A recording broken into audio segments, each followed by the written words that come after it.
So அடுத்து வந்து பார்த்தீங்கன்னா மருது சகோதரர்கள். ஓகேவா?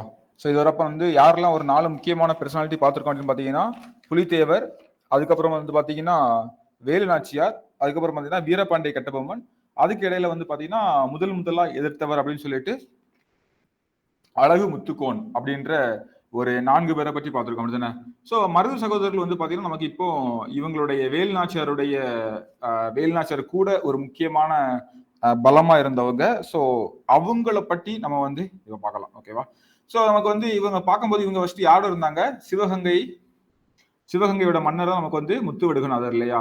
ஸோ அவங்க கூட இருந்த ஒரு திறமையான ஆட்சியாளர்கள் இல்லைன்னா படைத்தளபதிகள் அப்படின்னு சொல்லலாம். ஓகேவா? ஸோ 2 பேர் பெரிய மருது, சின்ன மருது அப்படின்ற 2 பேர் இருந்தாங்க. அப்படிதானே? ஸோ பெரிய மருது அவர் பேர் வந்து பார்த்தீங்கன்னா வெள்ள மருது. வெள்ள மருதுன்னு கேட்டாலும் பெரிய மருதுன்னு கேட்டாலும் ஒண்ணுதான். ஓகேவா? அவர் பேர் என்ன? வெள்ள மருது. ஓகேவா? ஸோ அதே மாதிரி பார்த்தீங்கன்னா சின்ன மருது நமக்கு வந்து சின்ன மருது தான் நமக்கு மென்ஷன் பண்ணிருக்காங்க. ஸோ 2 பேருமே கிட்டத்தட்ட ஒரு 5 வயசு தான் டிஃபரெண்ட். இவர் 1748ல பிறந்திருப்பாரு, 53ல பிறந்திருப்பாரு. பெரிய மருது வந்து பாத்தீங்கன்னா படை தளபதியா இருந்திருப்பார். சின்ன மருது பாத்தீங்கன்னா அவருடைய ஆலோசகரா இருந்திருப்பாரு. ஓகேவா? 2 பேருமே இது வந்து வேலுநாச்சியார் வந்து மறுபடியும் வந்து அந்த கோட்டையை கைப்பற்றின அந்த டைம்ல. ஸோ 2 பேருமே ஒரு ஸ்ட்ராங்கான ஒரு பர்சனா தான் வந்து இருந்திருப்பாங்க. ஸோ இதுல வந்து பாத்தீங்கன்னா மருது பாண்டியன் அப்படின்னு இது சொல்ல மாட்டேன். ஸோ சின்ன மருதுக்கு வந்து பாத்தீங்கன்னா மருது பாண்டியன் அப்படின்னு சொல்லிட்டு இருப்பாங்க. ஓகே, இந்த மாதிரி ஏதாவது மாத்தி கேட்டா கூட வந்து ஞாபகம் வச்சுக்கோங்க. ஓகேவா? ஸோ இந்த மருது பாண்டியன் அப்படின்ற சின்ன மருது வந்து ரொம்ப பிரபலமானவர். இவர் வந்து பாத்தீங்கன்னா நமக்கு வந்து 1772ல ஆற்காடு நவாபுடைய படைகள் வந்து சிவகங்கையை முற்றுகையிட்டு அதை கைப்பற்றோம். அப்படிதானே? அதுலதான் வந்து முத்துவடுகநாதர் வந்து கொல்லப்படுவாரு. ஞாபகம் இருக்கு இல்லையா? ஸோ படிச்சீங்களா? ஓகே, அதுலதான் முத்துவடுகநாதர் வந்து கொல்லப்படுவாரு. அதுக்கப்புறம் வந்து பாத்தீங்கன்னா 80ல வந்து இவங்க வந்து ஒரு வலிமையான திண்டுக்கல் கூட்டமைப்பை ஏற்படுத்தி இவங்க வந்து கேப்சர் பண்ணுவாங்க இல்லையா? சோ இதுல வந்து பாத்தீங்கன்னா இந்த சின்ன மருது வந்து பாத்தீங்கன்னா ரொம்ப முக்கியமான கேரக்டர். இவர் வந்து பாத்தீங்கன்னா ஆங்கிலேயர்களுக்கு எதிராக மறுபடியும் வந்து பாத்தீங்கன்னா ஒரு பயங்கரமான கொள்கைகளை வகுத்து நிறைய பிளான் பண்ணி அவர் வந்து பண்ணனால இவர் வந்து என்ன சொல்லுவாங்கன்னா சிவகங்கையின் சிங்கம் அப்படின்னு சொல்லுவாங்க. யார? சின்ன மருது என்ன சொல்லுவாங்க? சிவகங்கையின் சிங்கம் அப்படின்னு சொல்லிட்டு அழைக்கப்பட்டார். இது வந்து ஆல்ரெடி கொஸ்டின்ல கேட்டிருக்காங்க. சோ ஞாபகம் வச்சுக்கோங்க. சிவகங்கையின் சிங்கம் என்று அழைக்கப்பட்டவர் யார் அப்படின்னு சொல்லிட்டு. ஓகேவா? சோ அப்போ இவங்க ஸ்டோரி வந்து பாத்தீங்கன்னா இவங்க கூட டிராவல் ஆகும். வேலுநாச்சியார் கூடயே காளையார் கோயில் போர்ல முத்துவடுகநாதர் இறந்ததுக்கு அப்புறமா வேலுநாச்சியாருக்கு அரசுரிமையை மீட்டெடுத்து கொடுக்கறதுல முக்கிய பங்கு இவங்க வந்து வகிச்சாங்க. அப்படிதானே? சோ இதுவும் பாத்துக்கோங்க. எதுக்காக சிவகங்கையின் சிங்கம்னா ஆங்கிலேயருக்கு எதிராக ஒரு தீவிரமான நடவடிக்கையை வந்து ஏற்படுத்திருக்காங்க. ஓகேவா? சோ இந்த 18ஆம் நூற்றாண்டோட கடைசி டைம்ல வந்து பாத்தீங்கன்னா இவங்க வந்து பிரிட்டிஷாரை வந்து எதுக்க திட்டமிடுறாங்க. இப்ப வந்து பாத்தீங்கன்னா இந்த பீரியட்ல அந்த 1800 அந்த 1790க்கு அப்புறமா இந்த பீரியட்ல ஸ்ட்ராங்கான கைகள் அப்படின்னு பாத்தீங்கன்னா 3 பேர் இருக்காங்க. ஓகேவா? ஒண்ணு வந்து பாத்தீங்கன்னா 3 பேரும் இணைந்து செயல்படுறாங்க. ஒண்ணு வந்து ஊமத்துறை, கட்டபொம்மனுடைய சகோதரர் ஊமத்துறை. அதுக்கப்புறம் வந்து பாத்தீங்கன்னா இந்த சின்ன மருது அண்ட் பெரிய மருது. சோ மருது சகோதரர்களும் கட்டபொம்மனுடைய சகோதரரான ஊமைத்துறையும் தான் முக்கியமான இது. இவங்க 3 வந்து இணைந்து செயல்படுறதுக்கு ஸ்டார்ட் பண்றாங்க. ஓகேவா? கட்டபொம்மனுக்கு வந்து நிறைய சப்போர்ட்லாம் பண்ணிருப்பாங்க, நம்ம பார்த்தோம் இல்லையா? ஓகேவா? அதே மாதிரி பார்த்தீங்கன்னா என்ன பண்றாங்கன்னா என்னென்ன விதத்துல ஆங்கிலேயர்களுக்கு ஒரு இது கொடுக்க முடியுமோ இப்போ வந்து அவங்களுக்கு சொந்தமா நவாபுக்கு ஃபர்ஸ்ட் வந்து நவாபுக்கு சொந்தமான களஞ்சியங்கள் எல்லாம் கொள்ளையிட்டு வந்தாங்க. ஓகேவா? கம்பெனியின் படைகளுக்கு வந்து பாத்தீங்கன்னா பயங்கரமா சேதத்தை ஏற்படுத்தியது. ஸோ இந்த மாதிரி வேலைகளை வந்து தொடர்ந்து பண்ணிட்டாங்க. ஏதோ ஒரு விதத்துல அவங்க வந்து எதிர்ப்பை வந்து காட்டிட்டே இருந்தாங்க. ஓகேவா? சோ இவங்களுடைய கழகம். ஓகேவா? இவ்வளவு நேரம் நம்ம பார்த்தோம். ஒவ்வொரு பர்சனை பத்தி பார்க்கணும். அவங்க யாருன்னு பார்த்தோம். அவங்க சம்பந்தமான முக்கியமா அவங்க என்ன பண்ணாங்கன்னு பார்த்தோம். அப்படிதான் பார்த்து வரோம். இப்போ பாத்தீங்கன்னா இவங்களுடைய இதை பற்றி பார்க்கும்போது மருது சகோதரர்களுடைய கழகம் இவங்க என்ன பண்றாங்க அப்படின்னு பாத்தீங்கன்னா சோ வெறும் கழகம் போட வேணாம், மருது சகோதரர்களின் கழகம். ஓகேவா? ஓகே. சோ மருது சகோதரரின் கழகம் அப்படின்னு சொல்லும்போது நமக்கு வந்து பாத்தீங்கன்னா எப்போ 1800 அந்த டைம்ல 801ல போவோம். சோ இந்த மருது சகோதரருடைய கழகத்தை வந்து பாத்தீங்கன்னா 2வது பாளையக்காரர்களுடைய போர் அப்படின்ற மாதிரி சொல்லுவாங்க. ஓகேவா? சோ என்னன்னு பாத்தீங்கன்னா கட்டபொம்மனுடைய கழகம் நமக்கு வந்து எப்போ வந்து கட்டபொம்மனை வந்து தூக்கிலிடுறாங்க, எப்போ அவருடைய காலம் வந்து முடியுது? சோ கட்டபொம்மன் வந்து பாத்தீங்கன்னா 1799 அப்படிதானே? 1799 அக்டோபர் 17ல தூக்கிலிடுவாரு. அவருடைய அமைச்சரை வந்து பாத்தீங்கன்னா செப்டம்பர் 13ல தூக்கிடுவாங்க. ஓகேவா? சோ ஞாபகம் வச்சுக்கோங்க 13 அப்புறம் வந்து செப்டம்பர் 13 யார? கட்டபொம்மனுடைய அமைச்சரான சிவசுப்பிரமணியத்தை தூக்கிலிடுவாங்க. அக்டோபர் 16 வந்து பேனர்மேன் இவரை வந்து பிடிச்சி வச்சு ரொம்ப ஒரு கேலி கூத்து பண்ணிட்டு இருப்பாரு. ஓகேவா? எல்லாரும் மக்கள் முன்னாடியே ஒரு கேலி கூத்து பண்ணிட்டு இருப்பாரு. அடுத்து வந்து பாத்தீங்கன்னா 17ஆம் தேதி அக்டோபர் 17ஆம் தேதி தான் கட்டபொம்மனை வந்து தூக்கிலிடுவாங்க. ஓகேவா? ஸோ அது வந்து முக்கியமானது. கயத்தாறுல வந்து தூக்கிலிடுவாங்க. ஓகே. இப்போ இந்த 1799 வந்து கட்டபொம்மனுடைய கழகம் வந்து ஃபுல்லாவே ஒடுக்கப்பட்டுருச்சு. ஓகேவா? சோ அதுக்கப்புறம் வந்து பாத்தீங்கன்னா நமக்கு 1800 மறுபடியும் ஒரு கழகம் எடுக்குது. ஓகேவா? சோ பிரிட்டிஷாருடைய குறிப்புகள்ல இதை வந்து என்னன்னு மென்ஷன் பண்ணிருக்காங்கன்னா இதை வந்து 2வது பாளையக்காரர் போர் அப்படின்னு சொல்லிட்டு மென்ஷன் பண்ணிருக்காங்க. ஓகேவா? இதை வந்து என்ன சொல்றாங்க? 2வது பாளையக்காரர் போர். சோ ஒரு போர்ன்ற அளவுக்கு அவங்க வந்து குறிப்பிட்டது. சோ கழகம் நமக்கு வந்து குறிப்பிடல. சோ அந்த விதத்துல வந்து பாத்தீங்கன்னா இது வந்து முக்கியத்துவம் பெறுது. சோ இங்க என்ன நடக்குது பாத்தீங்கன்னா இந்த போர் வந்து சிவகங்கையினுடைய மருது பாண்டியர், திண்டுக்கல் கோபால நாயக்கர், மலபாருடைய கேரள வர்மா, மைசூர்ல கிருஷ்ணப்பா, அதுக்கப்புறம் துண்டாஜி. எத்தனை பேர் பாருங்க, ரொம்ப முக்கியமானது. இங்க வந்து பாத்தீங்கன்னா இந்த போர் வந்து யாருக்கெல்லாம் பாத்தீங்கன்னா சிவகங்கையுடைய மருது பாண்டியர் வெர்சஸ் ஆங்கிலேயர்கள் எதுக்குறாங்க. ஆனா கூட்டமைப்புல வந்து யாரெல்லாம் இருக்காங்கன்னா திண்டுக்கல் கோபால் நாயக்கர் ஆல்ரெடி தெரியும். இவங்க ஆல்ரெடி வந்து பாத்தீங்கன்னா வேலுநாச்சியாரோட கூட்டமைப்புல இருந்தவங்க இல்லையா. எக்ஸ்ட்ரா வந்து பாருங்க மலபாருடைய கேரள வர்மா வராரு, மைசூர் கர்நாடகா பகுதியில் இருந்து பாத்தீங்கன்னா கிருஷ்ணப்பா வராரு, அண்ட் துண்டாஜி. ஓகேவா? சோ கிருஷ்ணப்பா, துண்டாஜி இவங்க அடங்கிய ஒரு கூட்டமைப்பு. ஓகேவா? சோ இவங்க வந்து பாத்தீங்கன்னா ஓகே அந்த ஒரு பாயிண்ட் மிஸ் ஆகுது. சோ என்ன நடக்குதுன்னு பாத்தீங்கன்னா விருப்பாட்சியில ஏப்ரல் 1800 அவங்க வந்து எல்லாரும் மீட் பண்றாங்க. மீட் பண்ணிட்டு ஓகேவா? சோ 1800 எல்லாரும் மீட் பண்றாங்க. மீட் பண்ணிட்டு ஆங்கிலேயருக்கு எதிராட்டு வந்து நம்ம வந்து இது பண்ண போறோம் அப்படின்னு சொல்லிட்டு முடிவு பண்றாங்க. ஓகேவா? சோ கூட்டணி யாரெல்லாம் இருக்காங்க? சிவகங்கையோட மருது பாண்டியர், ஓகேவா? மருது பாண்டியர் இருக்கட்டும். கூட வந்து திண்டுக்கலுடைய கோபால் நாயக்கர், இந்த பக்கம் கேரளால இருந்து மலபாருடைய கேரளா வருமா, மைசூர்ல இருந்து கிருஷ்ணப்பா, துண்டாஜி இவங்க எல்லாருமே வந்து பாத்தீங்கன்னா சேர்ந்து வராங்க. இப்போ வந்து கோயம்புத்தூர் வந்து பாத்தீங்கன்னா திண்டுக்கல் பக்கத்துல நமக்கு வந்து கோயம்புத்தூர்ல அந்த பகுதிகளில் ஏற்பட்ட அந்த கிளர்ச்சி வந்து அப்படியே உடனே ரைஸ் ஆகி நமக்கு வந்து ராமநாதபுரம், மதுரை இந்த இடங்களுக்கு எல்லாமே ஃபாஸ்டா வந்து பரவுது. ஓகேவா? 1800 இப்போ வந்து கம்பெனி வந்து நிலைமையை வந்து புரிஞ்சுக்கிட்டு மைசூருடைய கிருஷ்ணப்பா மேலையும் இங்க மலபார்ல யாருக்காங்க கேரளவர்மா இருக்க மலபார் கேரளவர்மா இருக்காரு, அவரு மீதும் வந்து போர் தொடுக்க போறோம் அப்படின்னு சொல்லிட்டு அனௌன்ஸ் பண்றாங்க. ஓகேவா?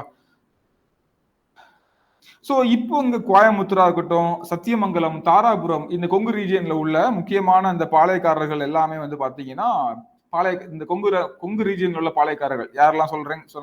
இந்த கோயம்புத்தூர் ஒரு பாளையம், சத்தியமங்கலம் பாளையம், தாராபுரம் பாளையம். சோ இப்போ உள்ள ஊர்கள் பேர் தான். சோ அந்த பாளையக்காரர்கள் எல்லாத்தையும் வந்து பாத்தீங்கன்னா ஈஸியா கேப்சர் பண்ணிடுறாங்க, அதாவது பிடிச்சிடுறாங்க. அதாவது இது வந்து கோயம்புத்தூர் பகுதியில இருந்து ஆரம்பிச்சு அப்படியே ராமநாதபுரம், மதுரை இந்த பகுதிக்குலாம் வந்து பரவுது. அந்த கோயம்புத்தூர் பகுதியில் அந்த கொங்கு ரீஜியன் பகுதியில வந்து பாத்தீங்கன்னா நமக்கு வந்து என்னென்ன ஊர்கள்லாம் இருக்குது, முக்கியமான பாளையங்கள், என்ன சொல்றது, கோயம்புத்தூர், சத்தியமங்கலம், தாராபுரம். ஸோ இந்த பாளையங்கள்லாம் இவங்க வந்து ஈஸியா கேப்சர் பண்றாங்க. கேப்சர் பண்ணி அந்த பாளையக்காரர்களை அவங்க கண்ட்ரோல் வந்து கொண்டு வந்துறாங்க. பிடிச்சி அவங்கள தூக்கிலையும் போட்டுறாங்க, கொலை பண்ணிடுறாங்க. ஓகேவா? இதுக்கப்புறம் வந்து பாத்தீங்கன்னா இங்க வந்து பாத்தீங்கன்னா நமக்கு வந்து வீரபாண்டிய கட்டபொம்மனுடைய சகோதரர்கள் யாரெல்லாம், ஊமத்துறை, இன்னொன்று சவத்தையா. ஓகேவா?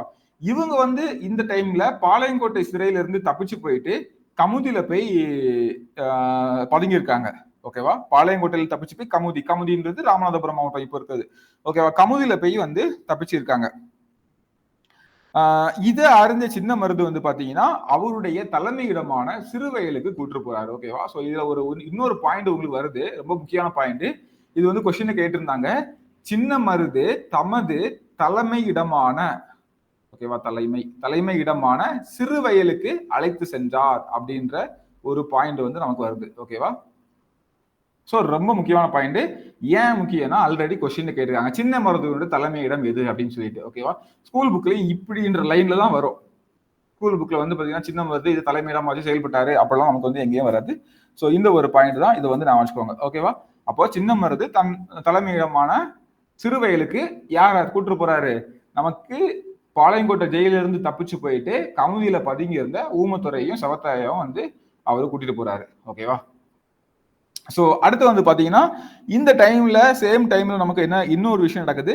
பாஞ்சாலங்குறிச்சி கோட்டை வந்து சூறையாடி இருப்பாங்க இல்லையா, அந்த கோட்டை வந்து, ஏன்னா பாஞ்சாலங்குறிச்சி கோட்டையை வந்து தகர்த்து தான் நம்ம அந்த ராமலிங்கம் ஒருத்தரை விட்டு தூது அனுப்பி அவரை வந்து என்ன சொல்றது சரணடைய சொல்லுங்க கட்டபொம்மன் அப்படின்னு சொல்லிட்டு மாதிரி சொல்லி அவர் கோட்டையை வந்து வேவு பார்த்துட்டு வந்துருவார்ல. சோ அது வேவு பார்த்து கோட்டையெல்லாம் தகர்த்து தான் இவரெல்லாம் பிடிச்சிட்டு போயிருப்பாங்க. ஸோ அந்த கோட்டையை வந்து குறுகிய காலத்திலே வந்து கட்டியே முடிச்சிட்டாங்க. ஓகேவா? இப்போ வந்து பாத்தீங்கன்னா மறுபடியும் காலின் மெக்காலே தலைமையிலான படைகள் வந்து இந்த கோட்டையை வந்து முற்றுகையிடுறாங்க. இவங்க என்ன பண்றாங்கன்னா மருது சகோதரர்கள்ட்ட சிவகங்கையில அடைக்கலம் போடுறாங்க. ஓகேவா? இவங்க என்ன பண்றாங்க, மருது சகோதரர்கள்ட்ட சிவகங்கையில வந்து அடைக்கலம் போடுறாங்க. இதுல தப்பி ஓடுறவங்க தான் வந்துட்டா ஊமத்துரையும் செவத்தையாவும். யாரு?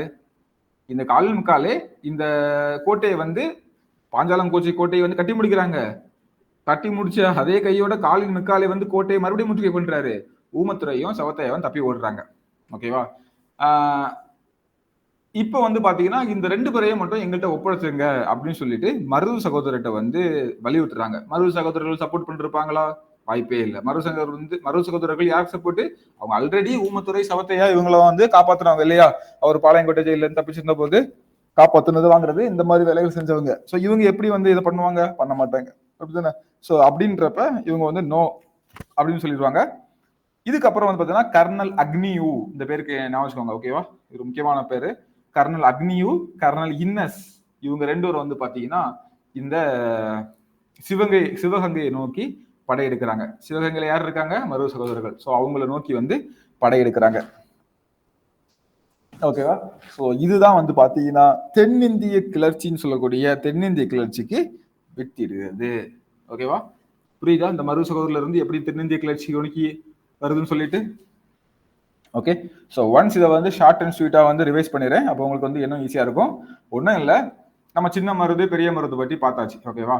ஸோ அதுக்கப்புறம் வந்து பார்த்தீங்கன்னா சின்ன மருது வந்து பார்த்தீங்கன்னா ஆங்கிலேயர்களுக்கு எதிராக கிளர்ந்தெழுறதுக்காக கோயம்புத்தூர்ல இருந்து மற்ற பகுதிகளுக்கும் ராமநாதபுரம், மதுரைக்கு தீவிரம் பார்க்கவும் கம்பெனியை வந்து உஷாராயிட்டாங்க. இவங்களை வந்து திருப்பி அடிக்கிறாங்க. திருப்பி அடிச்சது வந்து பார்த்தீங்கன்னா அந்த லோக்கல்ல உள்ள அந்த கொங்கு ரீஜியன்ல தாராபுரம், சத்தியமங்கலம், கோயம்புத்தூர் இந்த பாளையக்காரங்கள்லாம் பிடிச்சி தூக்கில போட்டுறாங்க. ஸோ இந்த இன்னொரு பக்கம் வந்து பாத்தீங்கன்னா ஊமத்துரையும் செவத்தையா வந்து பாளையங்கோட்டை ஜெயில தப்பிச்சு கமுதியில வந்து பதுங்கி இருந்தாங்க. இதா இருந்த சின்ன மருது வந்து அவங்கள சேஃபா வந்து அவரோட தலைமையிடமான சிறுவேலுக்கு கூட்டு போறாரு. இதே சேம் டைம் வந்து பாத்தீங்கன்னா அங்க பாஞ்சாலங்குறிச்சியில கோட்டை வந்து கட்டி முடிச்சிட்டாங்க. கட்டி முடிச்ச கையோட காலின் மெக்காலே வந்து அதை முட்டுக்கே வந்துறாரு. ஸோ மறுபடியும் செவத்தையாவும் ஊமத்துரையும் வந்து தப்பி ஓடுறாங்க. ஸோ இவர்கிட்ட போய் தான் தஞ்சம் புகுறாங்க மருது சகோதரர்கிட்ட. ஸோ மருது சகோதரர்கிட்ட வந்து இவங்க கேட்கறாங்க, அவங்களை கொடுத்துருங்கன்னு சொல்லிட்டு நோ சொல்றாங்க. மறுபடி இவங்களை மொத்தமா இருக்கீங்க, அவங்கள தாக்க வரும்னு சொல்லிட்டு கர்னல் அக்னியும் கர்னல் இன்னஸும் சேர்ந்து இவங்களை தாக்குறதுக்காக வராங்க. ஓகேவா? ஸோ இதுதான் வந்து பாத்தீங்கன்னா தென்னிந்திய கிளர்ச்சிக்கு வந்து வெற்றிடுது. ஸோ தென்னிந்திய கிளர்ச்சிக்கான என்னென்ன காரணங்கள் மெயினா இருந்து அப்படின்னு பாத்தீங்கன்னா, ஓகே, ஸோ முக்கியமான காரணங்கள்னு பாத்தீங்கன்னா பாளையங்கள்ல கம்பெனிகள் பண்ண சீர்திருத்தங்கள். ஓகேவா? ஸோ நிறைய விஷயங்கள் வந்து இப்போ மாத்துறாங்க. அதாவது திவானி ரைட்ஸ் உட்பட அந்த வரி வசூல் பண்ற உரிமை உட்பட எல்லாமே அவங்க கண்ட்ரோலுக்கு போகுது. அதே மாதிரி அவங்க வந்து அவங்களுடைய சுரண்டல் வந்து அதிகமாகுது. கம்பெனியுடைய அதிகப்படியான வரி வசூல் பண்றது, வரி விதிக்கிறது. அப்புறம் வந்து பாத்தீங்கன்னா அவங்க வந்து இங்க இருந்து நிறைய பொருட்களை வந்து சுரண்டல் பண்றது. ஓகேவா? இதெல்லாமே அந்த 1798 ஒரு பெரிய பஞ்சம் ஏற்பட்டிருக்கும், கேள்விப்பட்டிருப்பீங்க இல்லையா? ஸோ அந்த பஞ்சம் ஒரு முக்கிய காரணம். அந்த டைம்ல அவங்க வந்து வரிக்கான போடப்பட்ட கேடு எல்லாமே அதிகம் வந்து அடிக்கடி கம்பெனி வந்து இவங்க மேல ஒரு போர் தொடுக்கிறது. ஓகேவா? ஸோ இந்த விஷயங்கள்லாம் வந்து பாத்தீங்கன்னா தென்னிந்திய போர், தென்னிந்திய கிளர்ச்சின்னு சொல்லலாம், போர்னு சொல்லலாம். ஸோ அது உருவாவதுக்கு வந்து காரணமா இருந்துச்சு அப்படின்னு சொல்லலாம். ஓகேவா? ஸோ காரணமா இருந்துச்சுன்னா காரணமா அதுதான் இருந்துச்சு. ஓகேவா? ஸோ தென்னிந்திய கிளர்ச்சி 1801. ஓகேவா? கண்டினியூவா பிரச்சனை வந்துட்டே இருக்குது. புரியுதுங்களா? ஸோ என்னன்னு பாத்தீங்கன்னா 1801 ஆண்டுடைய பேரறிக்கை, இதை வந்து திருச்சிராப்பள்ளி பேரறிக்கை அப்படின்னு சொல்லுவாங்க, இல்லைன்னா சுதந்திர பிரகடனம் அப்படின்னு சொல்லுவாங்க. ஓகேவா?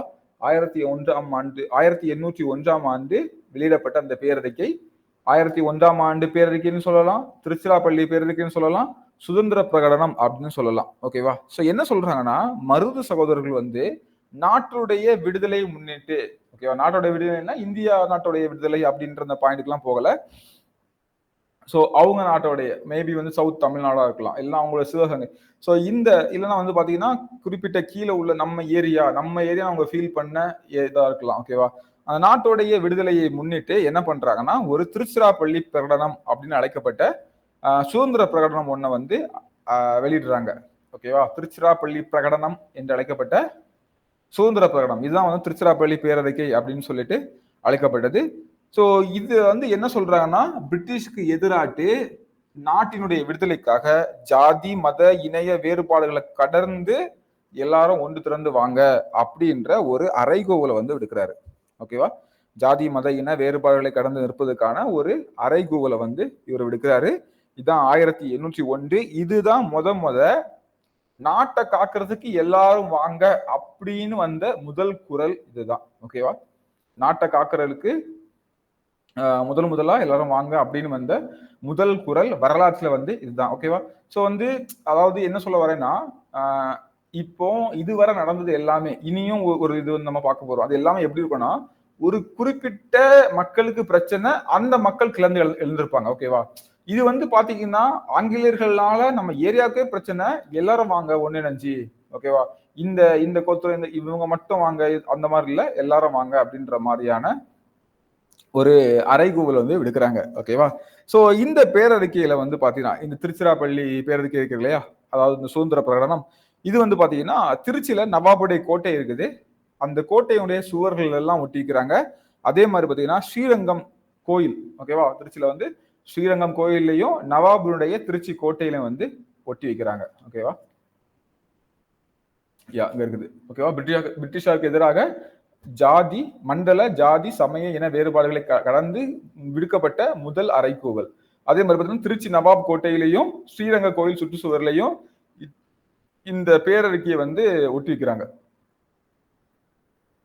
ஓகேவா? சோ அதுக்கப்புறம் பாத்தீங்கன்னா இங்க வந்து பாத்தீங்கன்னா ஒரு பக்கம் நம்ம முன்னாடியே பார்த்துருப்போம், அந்த எட்டயபுரம் புதுக்கோட்டை எல்லாம் ஆல்ரெடி எப்பவுமே பிரிட்டிஷ் சப்போர்ட்லாம் வந்திருப்பாங்க இல்லையா? இப்போ வந்து பாத்தீங்கன்னா என்ன இருக்குன்னா, ஆங்கிலேயர்களுக்கு எதிராக செயல்படுறதுக்கு இந்த தமிழக பாளையக்காரர்கள் பலர் வந்து ஒன்று சேர்றாங்க. பல பாளையக்காரர்கள் வந்து ஆங்கிலேயருக்கு எதிராக நம்ம வந்து பண்ண போறோம் அப்படின்னு சொல்லிட்டு இந்த அறைகூவலை ஏற்று வந்து ஒன்று சேர்றாங்க.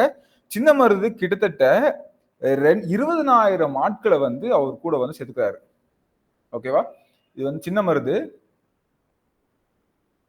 மருது பாத்தீங்கன்னா கிட்டத்தட்ட 20,000 பாளையக்காரர்களை அவர் கூட வந்து பாத்தீங்கன்னா பாளையக்காரர்கள் உட்பட ஒரு 20,000 பீப்புளை வந்து அவர் கூட வந்து சேர்த்துட்டு ஆங்கிலேயரை எதிர்க்கிறதுக்கு ரெடி ஆயிட்டாரு. ஆங்கிலேயர்கள் சும்மா இருப்பாங்களா? அவங்க வந்து பெங்கால், ஸ்ரீலங்கா, மலேயா இந்த இடங்கள்லாம் நிப்பாட்டி வச்சிருந்த பிரிட்டிஷ் படைகள் எல்லாம் வந்து கூப்பிட்டுறாங்க, வாங்க வாங்க வாங்கன்னு சொல்லிட்டு. அதே சேம் டைம் வந்து பாத்தீங்கன்னா இங்க இருக்கிறதுல இந்த புதுக்கோட்டை, எட்டயாபுரம், தஞ்சாவூர் முக்கியமானது. ஓகேவா? இவங்க வந்து பிரிட்டிஷார் கூட வந்து சேர்ந்து செயல்பட்டு இருப்பாங்க. இவங்க வந்து பாத்தீங்கன்னா இந்த பாளையக்கார கூட்டமைப்பு கூட சப்போர்ட் பண்ணிருக்க மாட்டாங்க. இவங்க வந்து என்ன பண்ணிருப்பாங்க, எட்டயபுரம், புதுக்கோட்டை, தஞ்சாவூர் அரசர்கிட்ட வந்து தஞ்சாவூர் அரசர்கள் எல்லாமே பிரிட்டிஷாரோட இணைந்திருப்பாங்க. அப்போ மீதி எல்லாரும் வந்து இவங்க கிட்டத்தட்ட இவரு கூட சேர்ந்தாரு. ஓகே. சோ ஆங்கிலேயர்களுடைய ஒரு டாக்டிக்ஸ் எப்படி அப்படின்னா, அந்த பிரித்தாளும் கொள்கை அப்படின்னு சொல்லுவாங்க, டிவைட் அண்ட் ரூல் பாலிசி அப்படின்னு சொல்லிட்டு எல்லா இடத்துலயும் கை வைப்பாங்க. இன்னும் ஃபியூச்சர்ல நம்ம வந்து படிப்போம் பெங்கால்ல என்னென்ன பிளே பண்ணாங்க அப்படின்னு சொல்லிட்டு. ஸோ ஹிந்து முஸ்லீம் சொல்லி பிரிக்கிறது, ஓகேவா, அந்த ஜாதி இந்த ஜாதின்னு பிரிக்கிறது, ஓகேவா. ஸோ அதே மாதிரி பார்த்தீங்கன்னா விவசாயி ஜமீன்தார்னு சொல்லி பிரிக்கிறது, இல்ல பெங்காலுக்குள்ளேயே நீ வந்து ஈஸ்ட் வெஸ்ட் அது வந்து முஸ்லீம் இது பிரச்சனை. அதே மாதிரி இங்கேயும் ஒரு பிரித்தாளும் சூழ்ச்சியை வந்து கொள்கையை வந்து கையில் எடுக்கிறாங்க. இது வந்து பாளையக்காரர்களுடைய படைகள்ல வந்து ஒரு பிரிவினையை வந்து ஏற்படுத்துது. ஓகேவா? ஸோ இந்த மாதிரி ஸ்டார்ட் ஆகுது. இப்போ மோதல். ஸோ மோதலுக்கான காரணங்கள் ஆல்ரெடி நான் பேசிட்டேன். ஸோ 2 விஷயம். ஒன்று வந்து பாத்தீங்கன்னா கட்டபொம்மனுடைய இறப்புக்கு பின்னால அவருடைய சகோதரர்களான ஊமத்துறையும் மற்றவர்களும் சிவகங்கையை தப்பிச்சு போயிருவாங்க இல்லையா? அங்கு வந்து அவங்களுக்கு மறு சகோதரர் வந்து பாதுகாப்பு கொடுத்தாங்க. ஸோ அவங்கள ஒப்படைக்க சொன்னாங்க, ஒப்படைக்கல. அப்படிதானே? அதனால இந்த கதை நம்ம பார்த்தோம் இல்லையா இப்பதான். ஓகே. இங்க யாரு, அதாவது காலின் மெக்காலே வந்து கோட்டையை முற்றுகையிடுறாரு. முற்றுகையிடும் போது ஊமத்துறையும் சவத்தையாவும் என்ன பண்றாங்க, அதாவது 2 பேரும் கட்டபொம்மனுடைய சகோதரர்கள். இவங்க வந்து பாத்தீங்கன்னா மரு சகோதரர்கள்ட்ட வந்து தஞ்சம் அடைச்சிட்டாங்க. மரு சகோதரர் ஒப்படைக்க சொல்றாங்க, அவங்க ஒப்படைக்கல. இதனால கர்னல் அக்னியும் கர்னல் இன்னோஸும் வந்து நோக்கி படையெடுக்கிறாங்க. ஓகேவா? இது ஒரு காரணம். அதுக்கப்புறம் வந்து பாத்தீங்கன்னா உள்நாட்டு கொள்கையில கம்பெனியுடைய தலையீட்டை வந்து இங்குள்ள வியாபாரிகள் வந்து விரும்பல. ஓகேவா? அதாவது வந்து பாத்தீங்கன்னா நிறைய விஷயம் பண்ணிருப்பாங்க, நிறைய சீர்திருத்தம் பண்றேன்னு சொல்லிட்டு சிலது பண்ணிருப்பாங்க. அதுக்கப்புறம் பாத்தீங்கன்னா கம்பெனியுடைய அதிகப்படியான வரி விதிப்பு, பொருளாதார சுரண்டல், இது எல்லாமே வந்து பாத்தீங்கன்னா ஒரு முக்கியமான காரணங்களா அமைஞ்சிச்சு. ஓகேவா? இந்த 2 விஷயங்களும் வந்து பாத்தீங்கன்னா இவங்களுக்கு ஒரு, அதாவது இந்த 2 விஷயம் தான் இந்த போர் வந்து மூழ்றதுக்கு காரணமா அமைஞ்சது. ஓகேவா? சோ என்ன நடந்திருக்கும் ஈஸியா கேப்சர் பண்ணுவாங்க இல்லையா? ஸோ மே 2021, ஓகேவா, ஆங்கிலேயர்கள் வந்து தஞ்சாவூர்லயும் திருச்சியிலையும் வந்து கலகக்காரர்களை தாக்குறாங்க. ஓகே. ஸோ அதுக்கப்புறம் வந்து பாத்தீங்கன்னா கலாயக்காரர்கள் வந்து காளையார் கோவில், பிரான்மலை இந்த மாதிரி இடங்கள்ல வந்து தஞ்சம் அடைகிறாங்க. ஆனா அங்கேயும் அவங்க வந்து தாக்கப்பட்டு பாதிக்கப்படுறாங்க. ஓகேவா? ஸோ இப்போ வந்து என்ன ஆகுது பாத்தீங்கன்னா, இவங்களால ஆங்கிலேய படையை பீட் பண்ண முடியுமா அப்படின்னா பண்ண முடியாது. இவங்க ஆல்ரெடி கர்நாடகா போர்கள்ல, மைசூர் போர்கள்ல, வங்காளத்துல பக்சர் அண்ட் பிளாசி போர்ல, அப்புறம் வந்து பாத்தீங்கன்னா இப்போ வந்து மராத்தா போர் வர இந்த டைம் வந்து போயிட்டு இருக்குது. இதெல்லாம் வந்து பாத்தீங்கன்னா ஆங்கிலேயர் ஒரு மாதிரி ஸ்ட்ராங் ஆகி நிக்கிறாங்க. அவங்க படைகள்லாம் பயங்கரமா இருக்குது. ஆல்ரெடி அவங்க கையில ஏகப்பட்ட காசு. அவங்க என்ன வேணாலும் பண்ணுவாங்க நினைச்சா அப்படின்ற ஒரு மூட்ல வந்து உட்கார்ந்துட்டு இருக்காங்க. ஓகேவா? ஸோ கண்டிப்பா இவங்க வந்து ரொம்ப ஸ்ட்ராங்கான ஆட்கள். இவங்களை வந்து எதிர்க்க முடியல. தோத்து போயிறாங்க. சிவகங்கை வந்து அவங்க கூட இணைக்கப்பட்டது. ராமநாதபுரத்துக்கு பக்கத்துல திருப்பத்தூர் கோட்டையில வந்து பாத்தீங்கன்னா அக்டோபர் 24 1701 அக்டோபர் 24 அன்னைக்கு மருது சகோதரர்கள் வந்து தூக்கிலிடப்படுறாங்க. ஓகேவா? இங்க இது வந்து அக்டோபர் 24 வந்து இங்க கதை. ஓகேவா? திருப்பத்தூர் கோட்டையில வந்து மருது சகோதரர்கள் தூக்கிலிடப்படுறாங்க. அதே மாதிரி ஊமத்துறையும் செவத்தையும் வந்து பாத்தீங்கன்னா பாஞ்சாலங்குறிச்சி கோட்டையில அவங்கள பிடிச்சி அவங்களுக்கு கொடூரமான தண்டனை தலையை துண்டிச்சு விட்டுறாங்க. ஓகேவா? ஓகே. ஸோ தலையை வந்து துண்டிக்கிறாங்க. இது வந்து பாத்தீங்கன்னா நவம்பர் 16. ஸோ இந்த கொலை செய்யப்பட்ட நாட்கள் எல்லாமே நோட் பண்ணிக்கோங்க. ஓகேவா? ஸோ 799ல 2 பேர், ஒருத்தர் செப்டம்பர்ல, ஒருத்தர் அக்டோபர்ல. செப்டம்பர் 13ஆம் தேதி வந்து பாத்தீங்கன்னா நமக்கு யாருன்னு சொன்னா சிவசுப்பிரமணியன். அவர் வந்து கட்டபொம்மனுடைய அமைச்சரா இருந்தவர் இல்லையா? அதே மாதிரி பாத்தீங்கன்னா அக்டோபர் 16. ஸோ இந்த மாதிரி கம்பேர் பண்ணி ஞாபகப்படுத்திட்டே இருக்கணும். இல்லைன்னா உங்களுக்கு ஈஸியா மறக்கும். ஓகேவா? ஒவ்வொரு இந்த மாதிரியான இதுக்கு இப்போ வந்து இந்த கொலை, இந்த தலை துண்டிப்பு இதெல்லாம் வந்து பார்க்கும்போது, இந்த தூக்கிலிடுதல பார்க்கும்போது வேற யாரை தூக்கிலிட்டாங்க, வேற யாரை அங்கேயே கொண்டாங்க அப்படின்னு நம்ம படிச்சிருக்கோம் அப்படின்னு ரிவைஸ் பண்ணிட்டே இருக்கணும். மறக்கவே மறக்காது. அக்டோபர் 16, 17ல வந்து பாத்தீங்கன்னா கட்டபொம்மன் தூக்கிடுவாங்க. 16 பேனர்மேன் ஒரு கேலி கூத்தை வந்து நிகழ்த்தியிருப்பாரு இல்லையா? ஸோ அடுத்து வந்து பாத்தீங்கன்னா நமக்கு வந்து இப்போ 1801 2 வருஷம் கழிச்சு அக்டோபர் 24 அப்படியே கண்டினியூ ஆகுது. அக்டோபர் 24 வந்து பாத்தீங்கன்னா திருப்பத்தூர் கோட்டையில மருது சகோதரர்களை வந்து தூக்கிலிடுறாங்க. நவம்பர் 16ல வந்து பாத்தீங்கன்னா ஊமத்துறையும் செவத்தையா வந்து பாத்தீங்கன்னா பாஞ்சாலங்குறிச்சியில தலையை வந்து துண்டிச்சிடுறாங்க. ஓகே. ஸோ நவம்பர் 16 இந்த டேட் எல்லாமே அப்படியே ஞாபகம் வச்சுக்கோங்க. ஓகேவா? ஸோ அதுக்கப்புறம் வந்து பாத்தீங்கன்னா இங்க இருந்த ஒரு கலகக்காரர்கள் ஒரு 73 வரை பிடிச்சி மலையாவுடைய பினாங்கு, அதாவது இப்போ வந்து வேல்ஸ் தீவு இருக்கு இல்லையா? Wales island. ஸோ அங்க வந்து கடத்திடுறாங்க. ஓகேவா? மலையாவுடைய பினாங்கு தீவிற்கு வந்து கடத்திடுறாங்க. இதுதான் வந்து பாத்தீங்கன்னா தென்னிந்திய புரட்சி அப்படின்னு சொல்லிட்டு, இல்லைன்னா வந்து மருது சகோதரின் கழகம் அப்படின்னு சொல்லிட்டு அழைக்கப்படுது.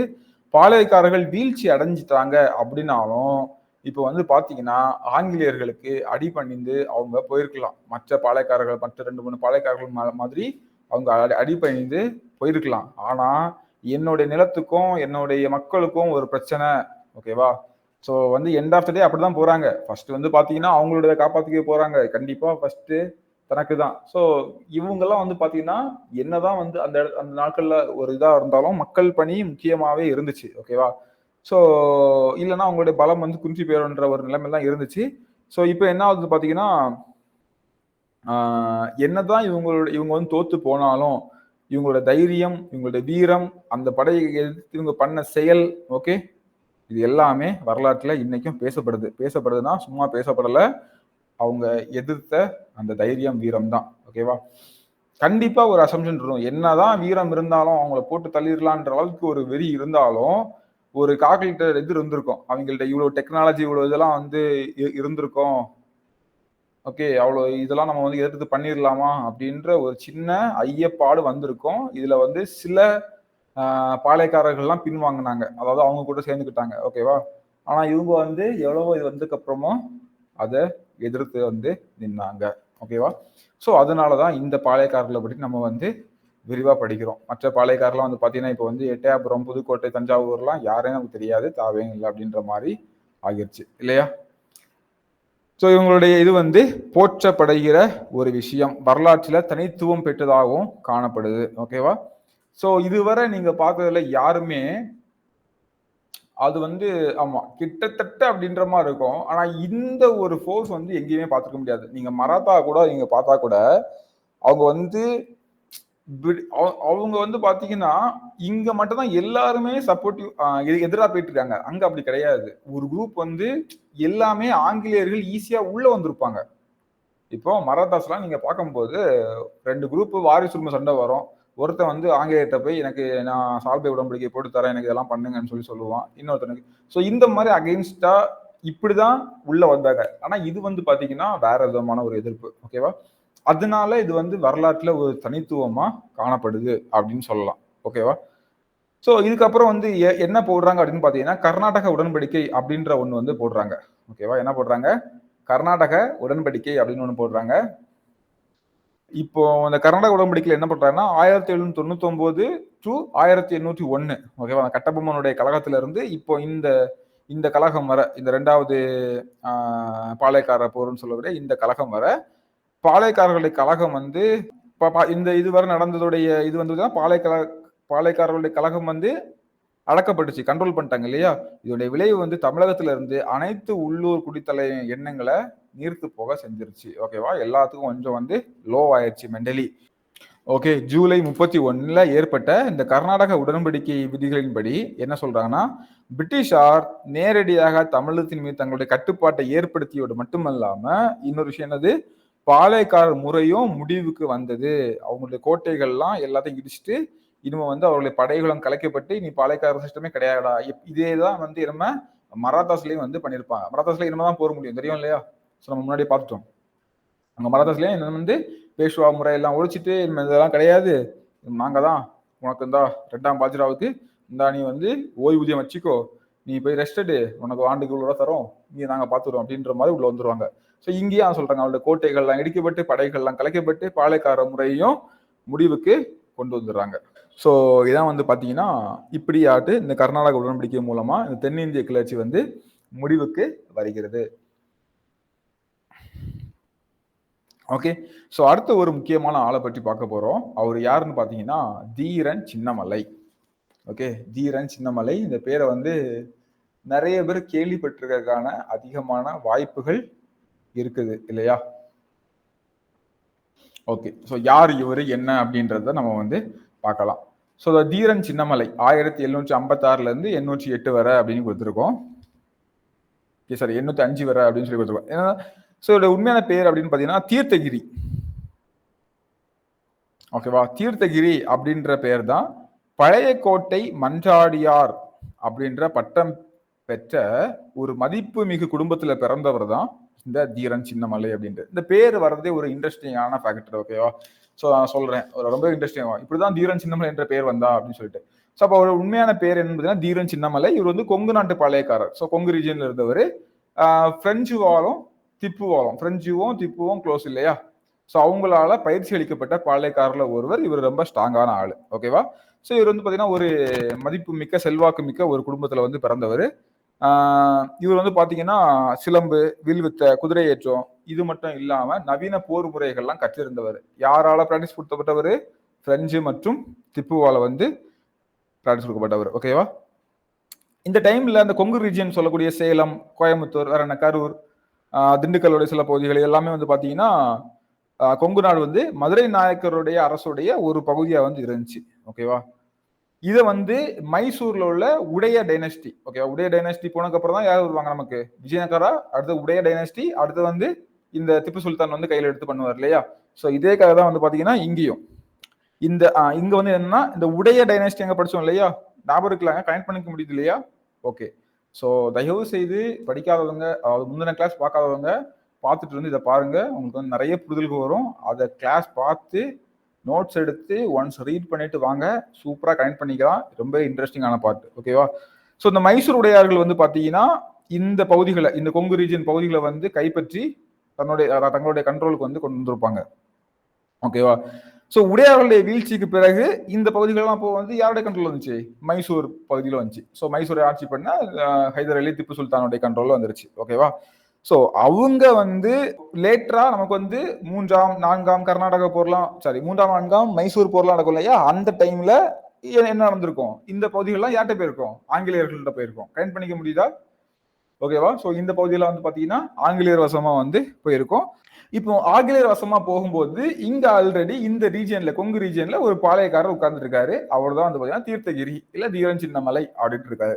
ஸோ அப்போ ஆங்கிலேயர் வசம் போகும்போது ஆங்கிலேயர் இங்க இருந்து வரி வசூலி போகும்போது நான் இவ்வளவு நாள் வந்து இதை பார்த்துட்டு இருந்தேன், நீ யாரா இப்போ வந்து வரி கேட்கிற அப்படின்ற, இப்ப நீ வந்து யாரா இப்போ வந்து ரூல்ஸ் அண்ட் ரெகுலேஷன் போடுற அப்படின்ற ஒரு எதிர்ப்பு தான் இந்த தீரன் சின்னமலை. ஸோ அந்த எதிர்ப்புக்காக தான் நம்ம வந்து தீரன் சின்னமலையை பற்றி நம்ம இங்க வந்து பேசுறோம். ஓகேவா? ஸோ தீரன் சின்னமலை வந்து ஆங்கில கிழக்கிந்திய கம்பெனியை எதிர்த்து போரிடுறாரு. ஆங்கில கிழக்கிந்திய கம்பெனியை எதிர்த்து போரிட்ட கொங்கு நாட்டு பாளையக்காரர் அப்படின்னு சொல்லுவாங்க. ஓகேவா? ஸோ எங்கேயாச்சும் கொஸ்டின்ல வந்து பாத்தீங்கன்னா ஆங்கில கிழக்கிந்திய கம்பெனி எதிர்த்து போரிட்டு கொங்கு நாட்டு பாளையக்காரர் யாருன்னா கண்ணை மூடிட்டு நீங்க தீரன் சின்னமலைன்னு சொல்லிட்டு போட்டுடலாம். ஓகேவா? நம்ம ஆல்ரெடி சொன்ன மாதிரி இவர் வந்து திப்புவாலையும் அதே மாதிரி பாத்தீங்கன்னா பிரெஞ்சுக்காரர்களாலும் பயிற்சி அளிக்கப்பட்டவர் எப்படின்னு தெரியும். ஸோ அந்த அதுக்காக தான் இந்த ஸ்டோரி சொன்னேன். ஓகேவா? ஸோ இந்த கொங்கு நாட்டு பகுதி வந்து பாத்தீங்கன்னா உடைய டைனாஸ்டியோட கண்ட்ரோல் இருந்துச்சு. மதுரை நாயக்கர் உடைய டைனாஸ்டியோட கண்ட்ரோல் இருந்துச்சு. அதுக்கப்புறம் வந்து பாத்தீங்கன்னா இவரு அதாவது திப்பு சுல்தான், அதாவது இவங்க யாரு மைசூரை ஆட்சி திப்பு சுல்தான் அவங்களோட கண்ட்ரோல் போச்சு. 3ஆம் 4ஆம் கர்நாடகா போர்ல வந்து பாத்தீங்கன்னா இந்த ஏரியாலாம் ஆங்கிலேய வசம் போயிடுச்சு. அப்பதான் இந்த பிரச்சனை வந்து வருது. ஓகேவா? இப்போ வந்து பாத்தீங்கன்னா சின்னமலை வந்து கோயம்புத்தூர்ல இருந்த இந்த ஆங்கிலேயர்களுடைய கோட்டை மீது தாக்குதல் நடத்துறாரு. தாக்குதல் நடத்தக்கூடிய முயற்சியில வந்து ஈடுபடுறாரு 1800 டைம்ல. ஓகேவா? ஸோ இந்த டைம்ல வந்து பாத்தீங்கன்னா மருது பாண்டியருடைய உதவியை பெறதுக்கு ஹெல்ப் பண்றாரு. இது எப்போ 1800ல 1800லாம் மருது பாண்டியர்கள் இருக்காங்க. மருது பாண்டியர்கள் வந்து எப்போ சாகுறாங்க? 1801 எந்த எந்த இது மருது பாண்டியர் அக்டோபர். ஓகேவா? அக்டோபர்ல திருப்பத்தூர்ல அக்டோபர் 24 திருப்பத்தூர்ல தூக்குல போடுறாங்க இல்லையா? ஸோ அப்போ இவர் வந்து 1800 வந்து மருது பாண்டியருடைய ஹெல்ப் வந்து முயற்சி பண்றாங்க. ஆனா கம்பெனி வந்து இவங்களை சேர விட்டா பெரிய பிரச்சனை சொல்லிட்டு தடுத்துடுறாங்க. இப்ப வந்து இந்த கம்பெனியோட போர் இருக்கிறதுக்காக விருப்பாட்சியில யார் இருக்காங்க? திண்டுக்கல் பக்கத்துல விருப்பாட்சியில கோபால் நாயக்கர் இருக்காரு. பரமத்தி வேலூர். ஓகேவா? பரமத்தி வேலூர் வந்து கரூர் பக்கத்துல இருக்கு இல்லையா? ஸோ இப்பவும் அப்பச்சி கவுண்டர் இருக்காரு. சேலம்ல ஆத்தூர் ஜோனிகன். ஓகேவா? ஸோ இந்த மாதிரி அந்த கொங்கு ரீஜியன்ல உள்ள கொங்கு பாளையக்காரர்கள் எல்லாத்தையும் கூப்பிட்டுட்டு ஒரு கூட்டணியை வந்து சேர்க்கிறாரு. தன்னுடைய பதவியை வந்து வலுவூட்டுறதுக்காக மருது சகோதரர்களையும் கூட சேர்க்க ஆரம்பிக்கிறாரு. ஆனா கம்பெனி வந்து தடுத்துருது. ஓகேவா?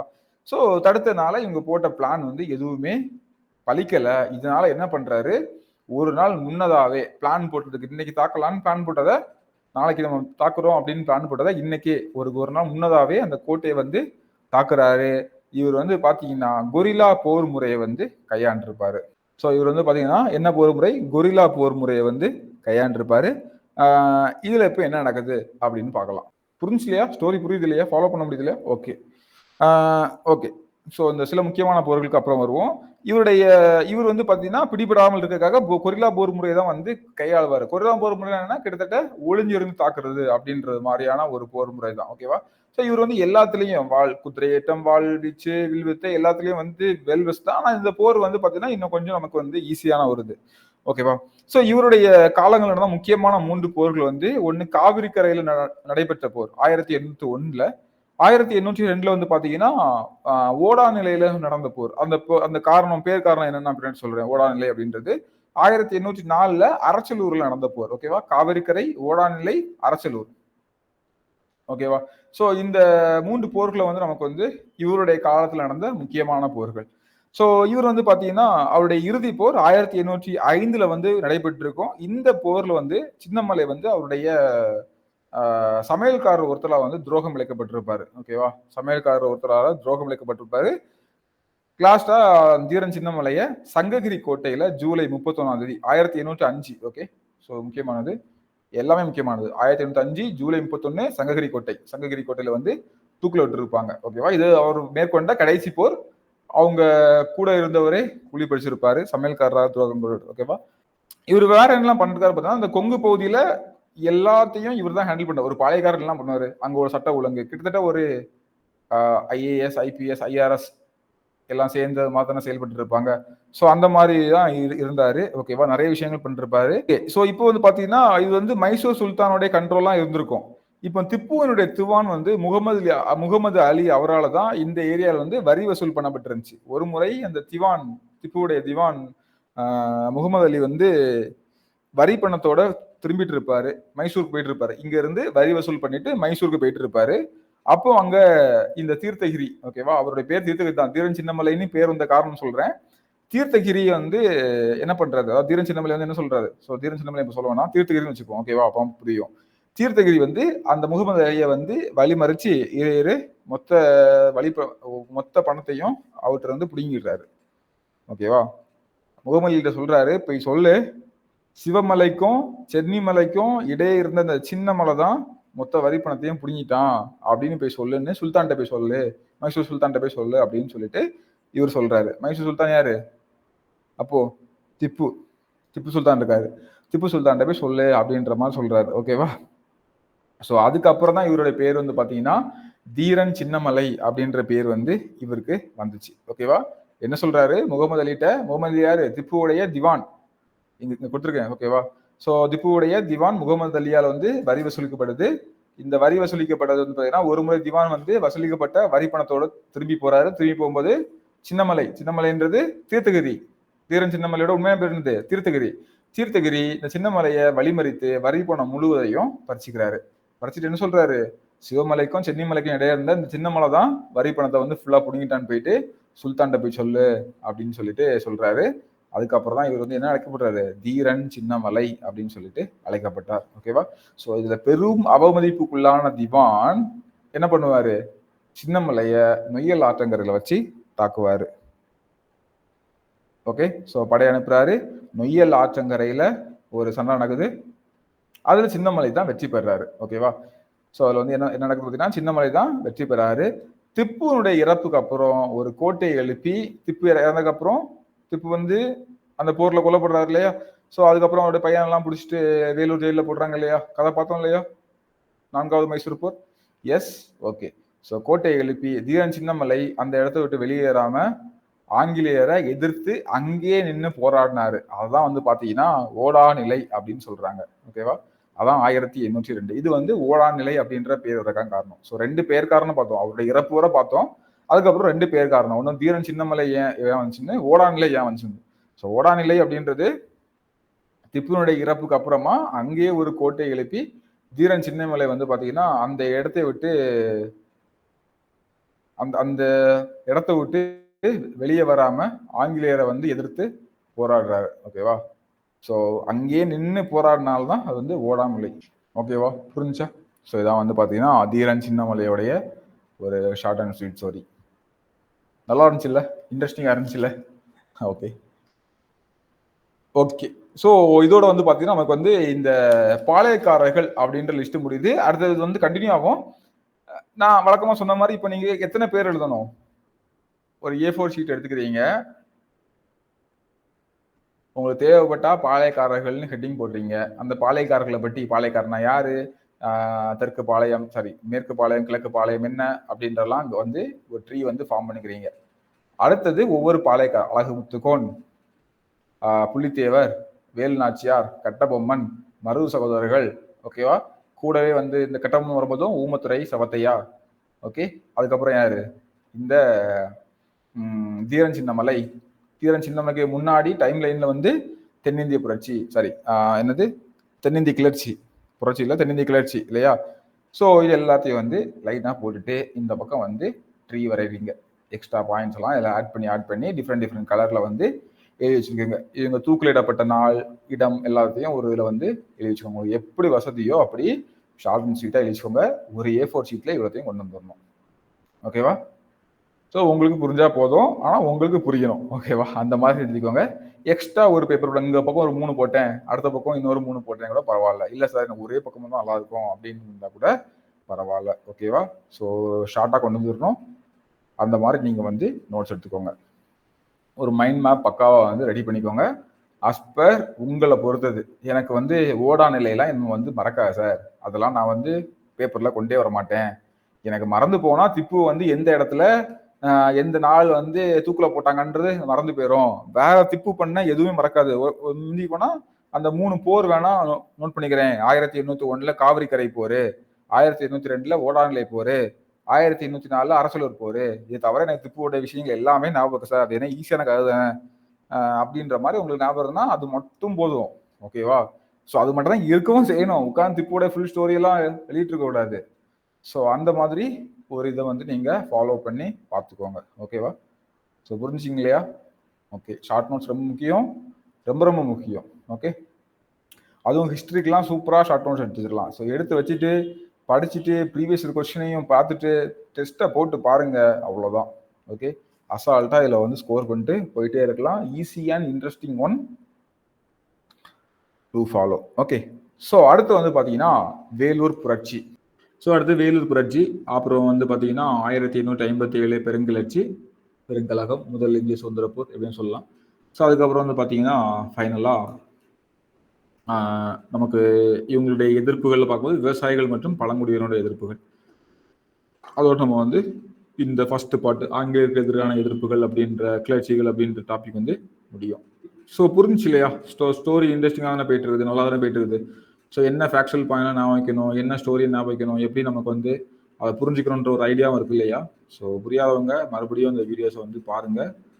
ஸோ அப்படியும் புரியாதவங்க டவுட் கேளுங்க, எங்கே உங்களுக்கு வந்து லேக் ஆகுறீங்க, இந்த விஷயம் எனக்கு புரிஞ்சு கஷ்டமாக இருக்குது அப்படின்னு சொல்லுங்கள், நம்ம வந்து டிஸ்கஸ் பண்ணிக்கலாம். ஓகேவா? வேலூர் புரட்சி என்ன நடக்குது பார்த்தீங்கன்னா, இந்த தென் தமிழகத்தில், சவுத் தமிழகம் மெயினாக, தமிழகம் ஃபுல்லாகவே தான். ஓகேவா? இது வந்து வேலூரில் தான் நடக்கும். பாளையக்காரர்கள் எல்லாத்தையும் ஒடுக்குக்கு முன்னாடியே ஆங்கில கிழக்கிந்திய கம்பெனி என்ன பண்றாங்க, 1792 மூன்றாம் ஆங்கில மைசூர் போரில் திப்புவோட ஏற்பட்ட முடிவுல இந்த சேலம், திண்டுக்கல் இந்த இடங்கள்லாம் வந்து பாத்தீங்கன்னா வருவாய் மாவட்டங்களை வந்து பெறுது இல்லையா? இதனாலதான் அடுத்த அந்த போர்லாம் வருது இல்லையா, ஈரன் சின்னமலை கூட. ஸோ இந்த இடங்கள்லாம் வந்து பெற்றுக்கொள்ளுது. இதெல்லாம் வந்து பாத்தீங்கன்னா அவங்களுடைய கண்ட்ரோல்லாம் இருந்துச்சு. உடையார் டைனஸ்டி டைம்லேயே வந்து பாத்தீங்கன்னா இந்த பகுதிகள் வந்து உடையார் அவங்க கண்ட்ரோல் வருது. அப்புறம் திப்பு சுல்தானுடைய காலத்துல வந்து பாத்தீங்கன்னா இந்த சேலம், அதே மாதிரி பாத்தீங்கன்னா இங்க உள்ள திண்டுக்கல் இந்த பகுதியில் வந்து பாத்தீங்கன்னா 1792 மூன்றாவது மைசூர் போர் பகுதியில் வந்து பாத்தீங்கன்னா இந்த இடத்துல திவான் ரைட்ஸ், ஓகேவா, அவங்க கண்ட்ரோல்ல வந்து வருது. திவானி ரைட்ஸ் அப்படின்றது வரி வசூல் பண்ற உரிமை.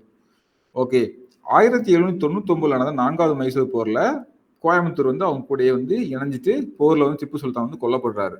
ஓகே, பார்த்தோம் இல்லையா? இது 1798 தஞ்சாவூர் அரசர் வந்து பாத்தீங்கன்னா இந்த பகுதியோட இறையாண்மை உரிமையை ஆங்கிலேயர்களுக்கு விட்டு கொடுத்து கப்பம் கட்டும் நிலைக்கு தள்ளப்படுறாரு. நம்ம பார்த்தோம் இல்லையா, தஞ்சாவூருடைய பாளையக்காரர் வந்து இவங்களுடைய கூட்டமைப்புல இல்ல 1801 காலத்துல. ஸோ 1798 வந்து பாத்தீங்கன்னா இவங்க தஞ்சாவூர் எல்லாமே பிரிட்டிஷ் கூட வந்து சேர்த்துக்கிறாங்க. ஓகேவா? ஸோ பிரிட்டிஷ் கூட வந்து சேர்ந்துக்கிறாரு. ஓகேவா? ஸோ அப்படி ஒரு சூழ்நிலைக்கு வந்து தள்ளப்படுறாங்க. இதுல கட்டபொம்மனுடைய எதிர்ப்பு 1799, மருது சகோதரர்களுடைய எதிர்ப்பு 1801.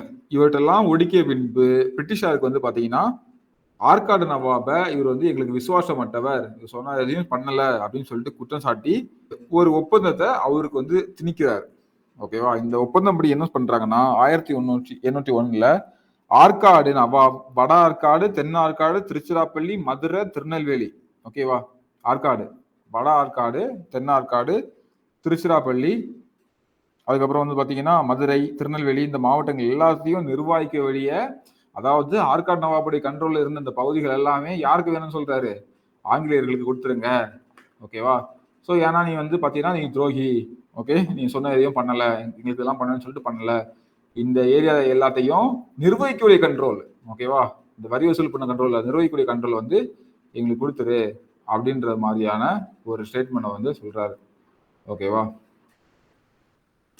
ஸோ இப்போ வந்து பார்த்தீங்கன்னா இந்த ரீஜன் ஃபுல்லாகவே யாருடைய கண்ட்ரோலில் இருக்குது, ஆல்ரெடி இவங்களுடைய, அதாவது பிரிட்டிஷாருடைய கண்ட்ரோலில் வந்துருச்சு. ஓகே, ஸோ இப்போ வந்து பார்த்தீங்கன்னா இவ்வளவு நடந்ததுக்கு அப்புறமும் இவங்களை, அதாவது எல்லா கழகம் முடிக்கிறதுக்கு இவங்களுக்கு எதிராக கிளர்ச்சி நடந்திருக்கு, ஆனாலும் இங்க இருந்தவங்களுக்கு ஒரு மனக்குமுறல். ஓகேவா? ஸோ அந்த மனக்குமுறல் எதிர்ப்பு வந்து அவங்கள அடங்கவே இல்லை. ஸோ இங்க இருந்து சிற்றரசர்கள், நில ஜமீன்தார்கள், அப்புறம் இவங்க வந்து எப்படிடா இவங்களை மறுபடியும் இந்த ஆங்கிலேயர்களை போட்டு தள்ளலாம், இவங்களுக்கு எதிராக எப்படி பண்ணலாம், எப்படி நம்ம வந்து இடத்த பிடிக்கலாம் அப்படின்னு சொல்லிட்டு ஸ்டில் அவங்க வந்து திங்க் பண்ணிட்டு தான் இருக்காங்க. ஓகேவா?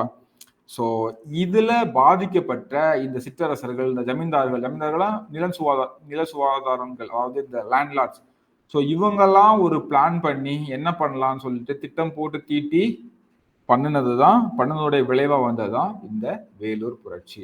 புரிஞ்சுதுங்களா? ஓகே, ஸோ என்னன்னு பாத்தீங்கன்னா ஷார்ட்டா சொல்றேன். இங்க இருந்த பாளையக்காரர், அதாவது 1792 வந்து பாத்தீங்கன்னா திப்புவோட ஏற்பட்ட ஆங்கில மைசூர் போர்ல வந்து சேலம் பகுதி, அதே மாதிரி திண்டுக்கல் பகுதியெல்லாம் வருவாய் வசூலிப்பாங்க, திவானி ரைட்ஸ், வருவாய் வசூல் பண்ண இதை பெறாங்க. அதுக்கப்புறம் கொஞ்சம் கொஞ்சமா இங்க வந்து கட்டபொம்மனை போட்டு தள்ளுறாங்க. அப்புறம் வந்து பாத்தீங்கன்னா மருது சகோதரர்லாம் போட்டு தள்ளுறாங்க. இதெல்லாம் முடிஞ்சதுக்கு அப்புறமா அதுக்கு முன்னாடி தஞ்சாவூர் அரசர் வந்து பாத்தீங்கன்னா இவங்களுக்கு வந்து கப்பல் கட்ட ஆரம்பிச்சிட்டாங்க, பிரிட்டிஷ் சப்போர்ட் பண்ண ஆரம்பிச்சிட்டாங்க. ஸோ இந்த மாதிரி நிறைய போயிட்டு இருக்குது. ஒரு கட்டத்துல ஆர்காட் நவாபு வந்து என்ன சொல்றாங்க, இவர் வந்து விசுவாசமற்றவர் அப்படின்னு சொல்லிட்டு குற்றம் சுமத்தி குற்றம் சுமத்தி என்ன பண்றாங்க, ஒரு ஒப்பந்தத்தை போடுறாங்க. அதுல தமிழ்நாட்டுடைய மேக்சிமம் பகுதிகளை நிர்வகிக்கக்கூடிய உரிமையை வந்து பெறாங்க.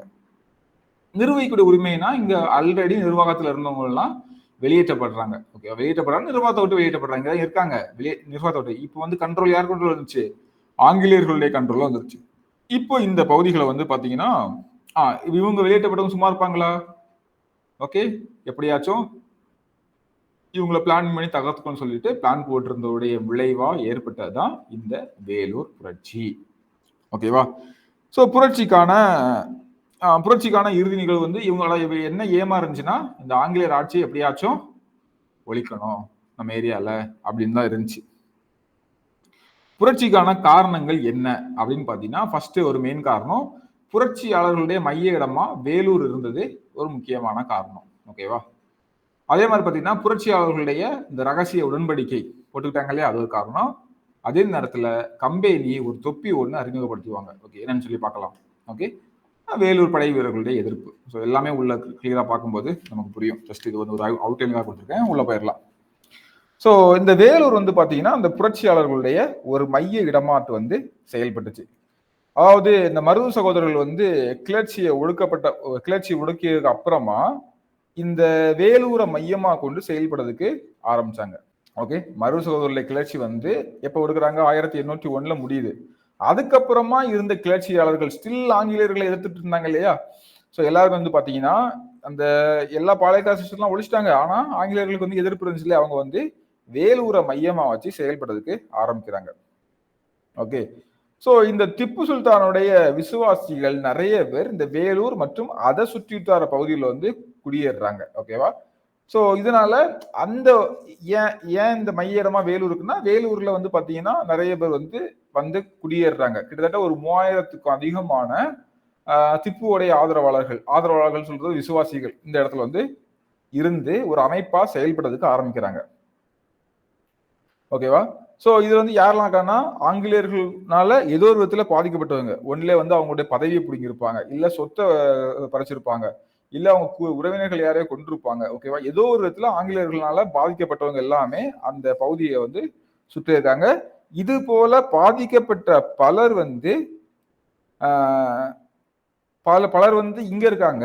இன்னும் பலர் வந்து எங்க இருக்காங்கன்னா, வேலூர் கோட்டைக்கு உள்ள ஆங்கிலேயருடைய படையில இந்தியர்கள் இருக்காங்க இல்லையா, அங்கேயும் இது மாதிரியா பாதிக்கப்பட்டவர்கள்லாம் உள்ள இருக்காங்க. ஓகேவா? சோ அப்போ அந்த உள்ள இருக்கவங்களும் வெளியே இருக்கவங்களும், ஆங்கிலேய படைகள் இருக்க இந்தியர்கள் இவங்களும் வெளியே இருக்கக்கூடிய இந்த விசுவாசிகளும் சந்தித்துக் கொள்றதுக்கான இடமா வேலூர் தான் இருந்துச்சு. ஏன்னா வேலூர் கோட்டையில தான் சந்திக்க முடியும். அவங்க என்ன நடக்குது, என்ன பண்ணலாம், என்ன பிளான் எல்லாம் சொல்லிட்டு பேசிக்கிற இடமா வேலூர் இருந்ததால் தான் வேலூர் வந்து புரட்சியாளர்களுடைய மைய இடமா இருந்துச்சு. ஓகேவா?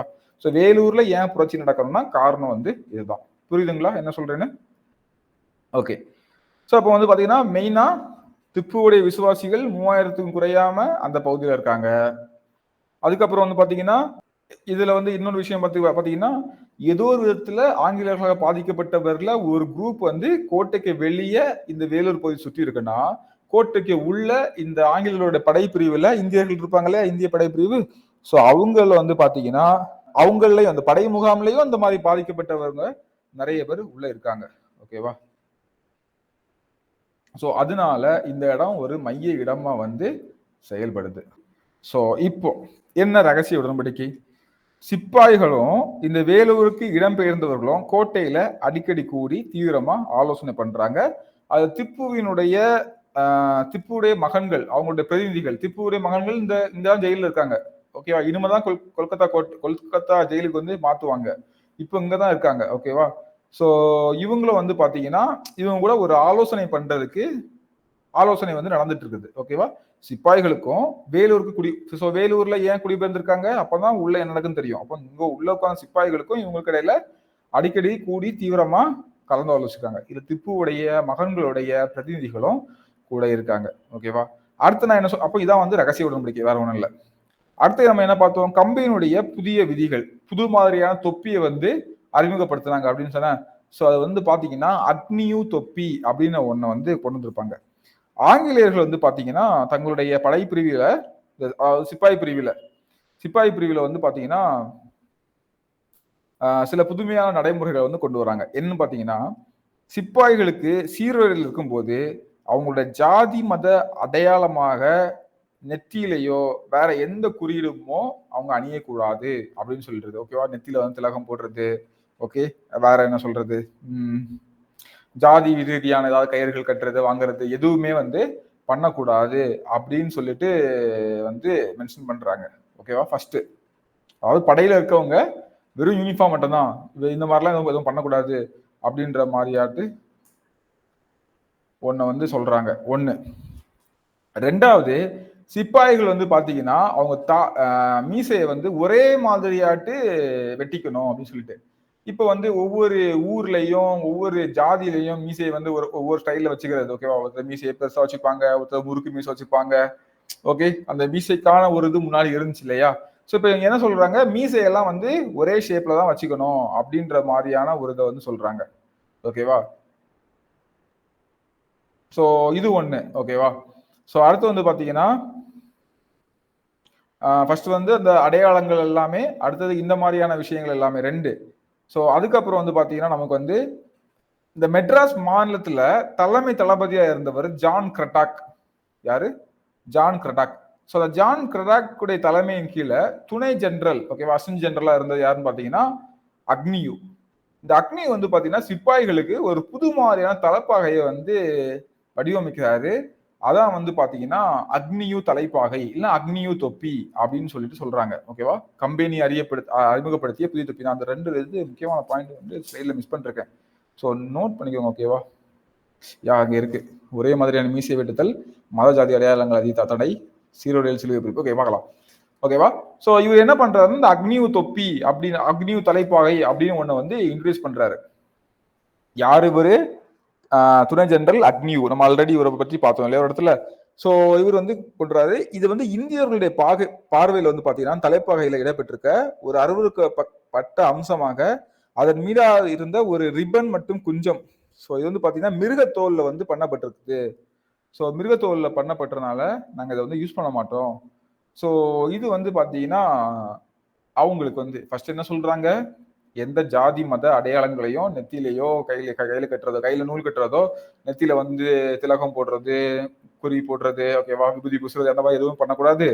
அதுக்கப்புறம் வந்து பாத்தீங்கன்னா இந்த அக்னி தொப்பி ஒண்ணு, மீசையை ஒரே மாதிரி வந்து கட் பண்றது. ஸோ அக்னி தொப்பில என்ன பிரச்சனைனா அதுல வந்து மிருகத்தோல்ல பண்ணது. இது பத்தாவது குறைக்கு இன்னொன்னு என்ன சொல்றாங்க, அந்த சீருடையில வந்து பாத்தீங்கன்னா சிலுவையுடைய சின்னம் வந்து பொறிச்சிருக்கு. ஏற்கனவே ஜாதி மத அடையாளங்களை பண்ணக்கூடாதுன்னு சொல்லிட்டு அப்போ நேரடியா வந்து மதம் மாற்ற விதமா அவங்களுடைய இதை திணிக்கிற ஒரு தாட்டு வந்து வந்ததுனால செம்ம காண்டாயிட்டாங்க. ஓகேவா? ஸோ இவங்க என்ன சொல்றாங்க, புதிய இந்த தலைப்பாகை அணிவதில், இந்த அக்னியூ தலைப்பாகை அணிவதில் எங்களுக்கு இஷ்டம் இல்லை அப்படின்னு சொல்லிட்டு இவங்க வந்து சொல்றாங்க.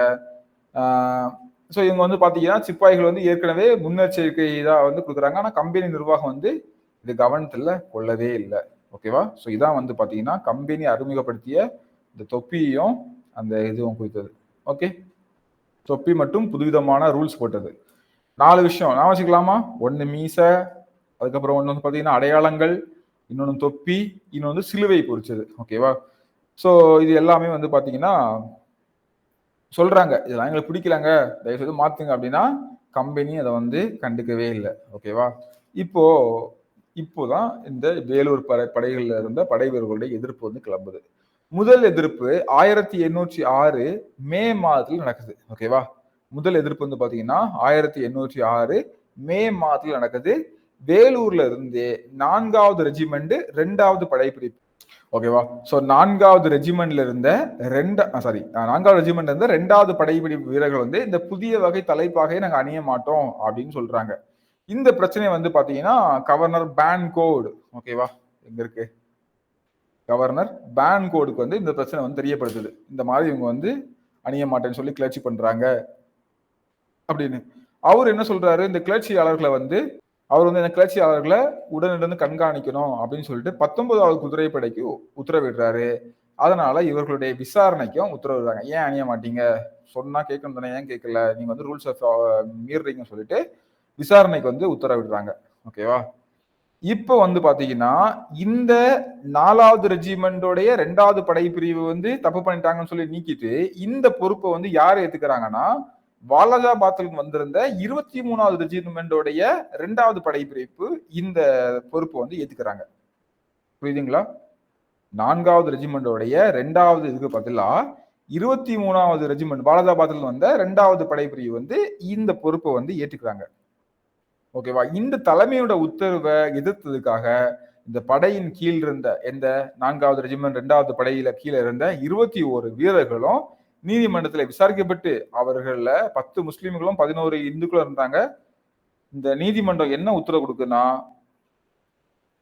ஒருத்தருக்கு தலா 900 கசையடிகள். ஓகேவா.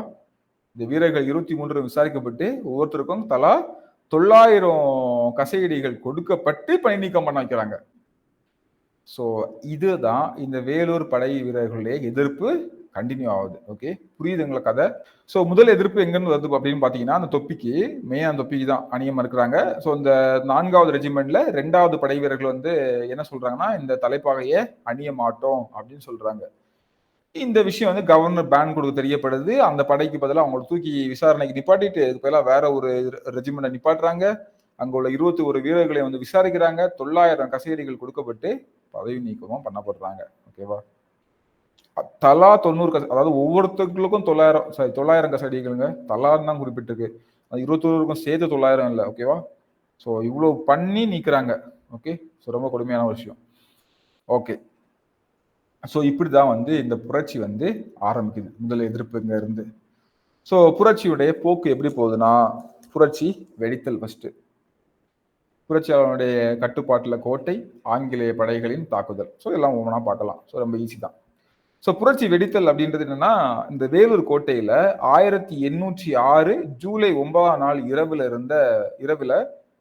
இரவின் போது பணியில் இருந்த இராணுவ அதிகாரிகள் வழக்கத்துக்கு மாறா வந்து எதையுமே கவனிக்கல. எல்லாம் நல்லா தான் போயிட்டு இருக்குது. எந்த டேட்னு பாத்துக்கோங்க, 1806 ஜூலை 9. ஸோ அன்னைக்கு வந்து என்ன நடக்குதுன்னா பொறுப்புல இருந்த ஆங்கில அதிகாரி அவர் வந்து பார்வையிடுற போது தன்னுடைய வேலைக்கு பதிலாக என்ன பண்றாருன்னா ஜமேதார் ஷேக் ஹசீம் அப்படின்ற ஒரு இந்திய அதிகாரியை நியமிக்கிறாரு. ஓகேவா. நீ இன்னைக்கு சூப்பர்வைசன் பண்ணிக்கோ அப்படின்னு சொல்லிட்டு என்ன பண்றாரு, தன்னுடைய வேலைக்கு பதிலாக பார்வையிடும் வேலைன்னா என்ன சொல்றது, கண்காணிக்கிறது, அதாவது சூப்பர்வைசன் மாதிரி. ஓகேவா. ஸோ நீ வந்து இன்னைக்கு இந்த வேலையை பார்த்துக்கோ அப்படின்னு சொல்லிட்டு ஜமேதர் ஷேக் காசிம் அப்படின்ற இந்திய அதிகாரியை வந்து நியமிக்கிறாரு. ஓகேவா. இந்திய அதிகாரியை நியமிக்கிறாரு. ஸோ இப்போ என்ன நடக்கு பாத்தீங்கன்னா ஜூலை 10ஆம் தேதி காலையில், ஓகேவா, அந்த டேட் நான் வச்சுக்கோங்க, ஜூலை 9 ஜூலை 10 ரொம்ப ஈஸி தான், நான் வச்சுக்கலாம். ஓகேவா. 7-9 அப்படின்னு வச்சுக்கோங்க. ஓகே. ஜூலை 10 காலையில பயிற்சியில கலந்து கொள்ள வேண்டிய படைப்பிரிவுடைய தலைவர்கள் ஜூலை 9ஆம் தேதி நைட்டே கோட்டையில தூங்குவதற்கு வந்து இது வராங்க. ஓகேவா. ஸோ இவங்கெல்லாம் சாதகமா வந்து பயன்படுத்திக்க போறாங்க. அதாவது ஜூலை 10ஆம் தேதி காலையில கோட்டையில பயிற்சி எடுக்க வேண்டும் அப்படின்றவங்க வந்து என்ன சொல்றாங்கன்னா ஜூலை முந்தின நாள் 9ஆம் தேதி நைட்டே வந்து இங்க வந்து ஸ்டே பண்ணிக்கிறாங்க. ஓகேவா. ஸோ இந்த வேலூர் புரட்சியில வந்து முக்கியமான பங்கு வைத்தவர் அப்படின்னு சொல்றது திப்புவுடைய குடும்ப இளவரசர்கள் ஒருவரான இந்த ஜமாலுதீன் அப்படின்ற ஒருத்தர். ஓகேவா. இவர் திப்புவுடைய குடும்பத்துல ஒரு 12 இளவரசர்கள் இருந்தாங்க, அதுல ஒருத்தர் அப்படின்னு சொல்லி குறிப்பிடுறாங்க. ஸோ இவர் வந்து பாத்தீங்கன்னா ஷேக் ஹசீம், யாரு, அந்த ஜமேதார் ஷேக் ஹசீம் இருக்காரு இல்லையா, அதாவது ஒரு ஆங்கிலேயருக்கு பதிலாக இவரை வேலைக்கு வச்சிருப்பாங்க இல்லையா, அந்த ஷேக் ஹசீம். ஸோ அதே மாதிரி பாத்தீங்கன்னா ஸோ இது போன்ற இந்திய அதிகாரிகள்கிட்ட வந்து ரகசிய பேச்சுவார்த்தைகளும் போது இந்த வேலூர் கோட்டையை 8 நாட்களுக்கு வந்து உங்களுடைய கண்ட்ரோல்ல வந்து வச்சுக்கோங்க, அதுக்குள்ள வந்து உங்களுக்கு ஒரு 10,000 ஆதரவாளர்கள் வந்து உங்களுக்கு வந்து ஹெல்ப் பண்ண வந்துடுவாங்க. ஸோ இவர் வந்து பாத்தீங்கன்னா இது வந்து எப்படி 10,000 வருவாங்க அப்படின்னா, இல்ல நம்ம வந்து பாத்தீங்கன்னா அந்த பாளையக்காரர்களுடைய உதவியை நம்ம வந்து கேட்டிருக்கோம், அவங்களுக்கு வந்து கடிதம் எழுதியிருக்கோம், கண்டிப்பா வந்துருவாங்க அப்படின்ற மாதிரி இவர் வந்து சொல்றாரு. யாரு சொல்றதெல்லாம்? ஜமாலுதீன். ஓகேவா? ஜமாலுதீன் சொல்றாரு. பாருங்க என்ன இருக்குது ஸ்லைட்ல. ஷேக் ஹசீம் போன்ற இந்திய அதிகாரிகளிடமும் வீரர்களிடமும் ரகசிய வார்த்தையில 8 நாட்களுக்கு இந்த 7 கோட்டை தங்களுடைய கட்டுப்பாட்டுல வச்சிருங்க. அதுக்குள்ள 10,000 ஆதரவாளர்கள் உதவிக்கு வருவாங்க. எங்கிருந்து வருவாங்க? நான் ஆல்ரெடி இந்த மாதிரி பாதிக்கப்பட்ட பாளையக்காரர்கள் உட்பட எல்லா சிற்றரசர்கள் உட்பட எல்லாத்துக்கும் கடிதம் எழுதியிருக்கேன். எல்லாரும் திரட்டிட்டு வருவாங்க. ஓகேவா? இப்ப வந்து என்ன பண்றாரு? இந்த ஜமாலுதீனும் அங்க இருந்த படை வீரர்களுக்கு எல்லாம் வந்து கூறுறாரு, திப்பு கூட பணிபுரிந்த அதிகாரிகள், முன்னாள் அமைச்சர் எல்லா கூட நான் வந்து தொடர்பு இருக்கேன். தக்க நேரத்துல அவங்க வந்து கை கொடுப்பாங்க. நம்ம இதை பண்ணுவோம் அப்படின்னு சொல்றாரு. ஓகேவா? இது வந்து புரட்சி வெடிக்கிறதுக்கு காரணமா அமையுது. சோ இப்போ வந்து எப்படி வந்து புரட்சியாளர்களுடைய கட்டுப்பாட்டுல அந்த கோட்டை வருது அப்படின்னு பாத்தீங்கன்னா, இந்த ஸ்டோரி ஞாபகம் வச்சுக்கோங்க. 1806 ஜூலை 10ஆம் தேதி அதிகாலையிலேயே 1வது மற்றும் 23வது படைப்பிரிவுகளுடைய சிப்பாய்கள் வந்து துப்பாக்கி முழக்கத்தோட இந்த புரட்சியில வந்து இறங்குறாங்க. ஓகேவா? ஜூலை 10 அடுத்த நாள் காலையில முதல் மற்றும் 23 1வது படை மற்றும் 23வது படைப்பிரிவுடைய சிப்பாய்கள் வந்து புரட்சியில வந்து இறங்குறாங்க. பியர்சின்றது அவங்களுடைய ஆங்கிலேய தளபதி. ஸோ பியர்சி வந்து பாத்தீங்கன்னா இந்த நடவடிக்கையில இந்த பதில் நடவடிக்கை திருப்பி அடிக்கிறதுக்கு இறங்குறதுக்கு முன்னாடியே இந்த சிப்பாய்கள் வந்து பாத்தீங்கன்னா ஆங்கிலேய பாதுகாவலர்கள் மீதும் படைவர்கள் குடியிருப்புகள் அவங்க குடியிருப்பு எல்லாத்தையும் வந்து பாத்தீங்கன்னா ஒரே நேரத்துல அடிக்கிறாங்க. ஓகேவா? ஸோ ஒரே நேரத்துல அடிச்சு கடுமையான காயங்களுக்கு வந்து உள்ளாக்குறாங்க. இந்த ஐரோப்பிய குடியிருப்புகளுக்கு எல்லாம் வந்து பாத்தீங்கன்னா தீ வைக்கப்படுது. ஓகேவா? புரட்சி வெடிச்சிருச்சு. ஆங்கிலேய குடியிருப்புகள், ஐரோப்பிய குடியிருப்புகள் எல்லாம் வந்து தீ வைக்கப்படுது. இந்த ஐரோப்பிய அதிகாரிகளுடைய குடியிருப்புகளை கண்காணித்து வெளியே வரக்கூடிய அதாவது குடியிருப்புகளை வந்து கண்காணித்து வெளியே வந்து பாதுகாப்பு இருப்பாங்களே, ஸோ யாரை பார்த்தாலும் சுடுங்க அப்படின்னு சொல்லிட்டு அதுக்குன்னு ஒரு தனிப்படையை வந்து ஃபிக்ஸ் பண்ணி வச்சிருந்தாங்க. ஸோ இவங்க வந்து பாத்தீங்கன்னா வெடி மருந்துகள், துப்பாக்கி இதெல்லாம் வந்து சேமிச்சு வச்சிருப்பாங்க இல்லையா ஆங்கிலேயர்கள், அதெல்லாம் வந்து பாத்தீங்கன்னா தங்களுடைய கண்ட்ரோல்ல கொண்டு வந்தாங்க இந்த முதல் ரெஜிமெண்ட்ல இருந்தவங்க. ஸோ அதே ரெஜிமெண்ட்ல தேர்வு செய்யப்பட்ட ஒரு குழு வந்து என்ன பண்றாங்கன்னா அந்த குடியிருப்புகள்ல உள்ள ஐரோப்பியர்களை கொல்வதற்கு, அதாவது ஐரோப்பிய குடியிருப்புகள் ஆங்கிலேயர்கள் தங்கியிருப்பாங்க இல்லையா, ஸோ அந்த ஏரியாவில் உள்ளவங்களை கொல்றதுக்கான ஒரு தொடர்ந்து கண்காணிப்புல வந்து இருந்துட்டே இருக்காங்க. ஓகேவா? ஸோ ஆங்கிலேயர்களுடைய மொத்தமும் இப்ப இவங்க கண்ட்ரோல் அப்படின்ற மாதிரி ஆயிடுச்சு. நிறைய ஏராளமான ஐரோப்பிய ஒழுங்குமுறை நடத்துனது கூட 13 அதிகாரிகள் வந்து கொல்லப்படுறாங்க. ஓகேவா? ஸோ 13 அதிகாரிகள் வந்து கொல்லப்படுறாங்க. இந்த ராணுவ குடியிருப்புல 82 கீழ்நிலை ராணுவ வீரர்கள் வந்து இறந்து போறாங்க. 91 பேர் வந்து காயமடைகிறாங்க. ஓகேவா? ஸோ அது வந்து 13 அதிகாரிகள் கொல்லப்படுறாங்க, 82 கீழ்நிலை ராணுவ வீரர்கள் இறந்து போறாங்க, 91 வந்து பாத்தீங்கன்னா கொல்லப்படுறாங்க. அதிகாரிகளே 13 பேர் இறந்து போயிறாங்க. ஓகேவா? 82 கீழ்நிலை ராணுவ வீரர்கள் வந்து இறந்து போயிறாங்க, 91 பேர் வந்து காயமடைகிறாங்க. ஓகே, ஸோ இந்த மாதிரி போகுது. இதுக்கு இடையே ஓகேவா இந்த புரட்சிக்காரர்கள் என்ன பண்றாங்கன்னா திப்புவினுடைய மூத்த மகன் ஃபதே ஹைதர் வந்து திப்புடைய மூத்த மகன் எங்க இருக்காரு? கல்கத்தால இருக்காரு, சாரி வேலூர்கோட்டை சிறையில இருக்காரு. ஓகேவா? அவரை நீங்க தான் புதிய மன்னர், உங்க கீழே தான் நம்ம வந்து பண்ணுவோம் அப்படின்னு சொல்லிட்டு அவரை மன்னரை அறிவிச்சு மைசூர் கோட்டையில புலிக்கொடியை ஏற்றுவாங்க. ஓகேவா? இதே மாதிரி 1857 பெருங்கிளர்ச்சியிலையும் ஒரு விஷயம் நடக்கும், பார்க்கலாங்க. ஓகே, ஸோ அப்போ நம்ம வந்து கம்பேர் பண்ணிக்கலாம். ஸோ புரட்சிக்காரர்கள் என்ன பண்றாங்க? ஃபதே ஹைதர் திப்புவினுடைய மூத்த மகனை வந்து புதிய மன்னராட்டு வந்து பிரகடனம் பண்ணி மைசூர் கோட்டையில புலிக்கொடியை வந்து ஏத்துறாங்க. இப்ப என்ன பண்றாங்கன்னா அவங்களுடைய மேஜர் ஜேம்ஸ் கோட்டையை கடந்து சென்றிருந்த அவருடைய மேஜர் ஆம்ஸ்ட்ராங் வந்து துப்பாக்கி முழக்கத்தை கேட்ட சூழல்ல, அதாவது என்ன இங்க சவுண்டா இருக்குன்னு சொல்லிட்டு வெளியே எட்டி பார்த்தாரு. எட்டி பார்த்த அந்த கணமே அவருடைய உடம்புலையும் துப்பாக்கி தோட்டாக்கள் பாயுது. மேஜர் ஆம்ஸ்ட்ராங்கும் கொல்லப்படுறாரு. ஓகேவா? மேஜர் ஆம்ஸ்ட்ராங் வந்து கொல்லப்படுறாரு. இது இப்படி புரட்சியாளர்களுடைய கண்ட்ரோல் வந்து பாத்தீங்கன்னா கோட்டை வந்துருச்சு. ஓகே, இதெல்லாம் முந்தின நாள் 9ஆம் தேதி பிளான் பண்ணி 10ஆம் தேதி வந்து காலங்காத்தால இவ்வளவு விஷயம் நடக்குது. எப்படி இப்போ ஆங்கில படைகள் எதிர் தாக்குதல் நடத்துறாங்க, தங்களுடைய கண்ட்ரோல்ல கொண்டு வராங்க அப்படின்றது. மேஜர் கோட்ஸ் இந்த மேஜர் கோட்ஸ் வந்து இவர் வந்து கோட்டைக்கு வெளியில பணியில இருந்தவர். கோட்டையோட உள்ள இருந்த 13 அதிகாரிகள், நிறைய ராணுவ வீரர்கள் எல்லாம் கொண்டாங்க இல்லையா, 91 ராணுவ வீரர்கள், சரி 82 ராணுவ வீரர்கள் வந்து கொண்டாங்க, 91 வந்து காயடிச்சிட்டாங்க. இந்த மாதிரி சூழ்நிலைக்குள்ள கோட்டைக்கு வெளியே வந்து பணியில் இருந்தவர் தான் இந்த மேஜர் கோட்ஸ் அப்படின்றவரு. இந்த கிளர்ச்சியை கேள்விப்பட்டு கோட்டைக்கு உள்ள நுழையிறதுக்கு வந்து முற்படுறாரு. ஓகேவா. ஆனா அவரால் வந்து உள்ளே செல்ல முடியல. உள்ளே செல்ல முடியல என்ன பண்றாருன்னா, ஆர்காட்ல குதிரைப்படை முகாமுக்கு பொறுப்பு வகித்தவர் தான் கில்லஸ்பி. அந்த கில்லஸ்பிக்கு வந்து பாத்தீங்கன்னா கடிதம் எழுதுறாரு. கில்லஸ்பி உடனே இந்த விஷயம் தெரிஞ்சு, லீ கிடையாது லா, கில்லஸ்பி. ஓகேவா. ஸோ அந்த கில்லஸ்பி வந்து பாத்தீங்கன்னா உடனே தகவல் அறிஞ்சு என்ன பண்றாருன்னா, விரைந்து இங்க வராரு. கர்னல் கில்லஸ்பி வந்து பாத்தீங்கன்னா உடனே வேலூருக்கு வந்து வராரு. இவர் வந்து பாத்தீங்கன்னா தன்னுடைய வந்து கேப்டன் யங் தலைமையில, கேப்டன் யங்ன்றது பேர் மட்டும் நோட் பண்ணிக்கோங்க. ஓகேவா. ஸோ என்ன பண்றாருன்னா, கேப்டன் யங் தலைமையில 19வது குதிரைப்படையை சேர்ந்த ஒரு பிரிவையும், லெப்டினன்ட் வுட்ஹவுஸ் அவர் தலைமையில ஒரு 7வது குதிரைப்படையும், ஸோ இந்த மாதிரி ஒரு வலுவான படையை வந்து கூட கூட்டு போயிருப்பாரு. அண்ட் லெப்டினன்ட் வுட்ஹவுஸ், ஸோ இந்த 2 கேரக்டர் வச்சுக்கோங்க. இவர் வந்து கில்லஸ்பி கூட வந்து சேர்ந்து வந்திருப்பாங்க. ஓகேவா. ஸோ கூப்பிட்டுட்டு வராரு. அவர் குதிரைப்படையில மீதமுள்ள வீரர்கள் எல்லாம் தொடர்ந்து வரும்படி கர்னல் சொல்லிட்டு ஆற்காடு படை முகாமை பாதுகாக்கிறதுக்கு எல்லாத்தையும் ஃபிக்ஸ் பண்ணிட்டு வேலூர் கட்டை காலைல 9 மணிக்கு, ஓகேவா, அதிகாலையில ஆரம்பிக்கிறாங்க பிரச்சனைய. 9 மணிக்கே வந்து கில்லஸ்பி வந்துட்டாரு. எங்க ஆற்காட்டுல இருந்து வந்துட்டாரு. ஓகேவா. ஸோ இங்க வந்து துப்பாக்கி சூடு வந்து நடந்துட்டு இருக்கு. ஓகே. ஆனா இவருக்கு வந்து பீராங்கி வந்து சேரல. ஓகே. அதனால இவர் வந்து கோட்டைக்கு வெளியே காத்திருந்து என்ன பண்ண தெரியாம உட்கார்ந்துருக்காரு.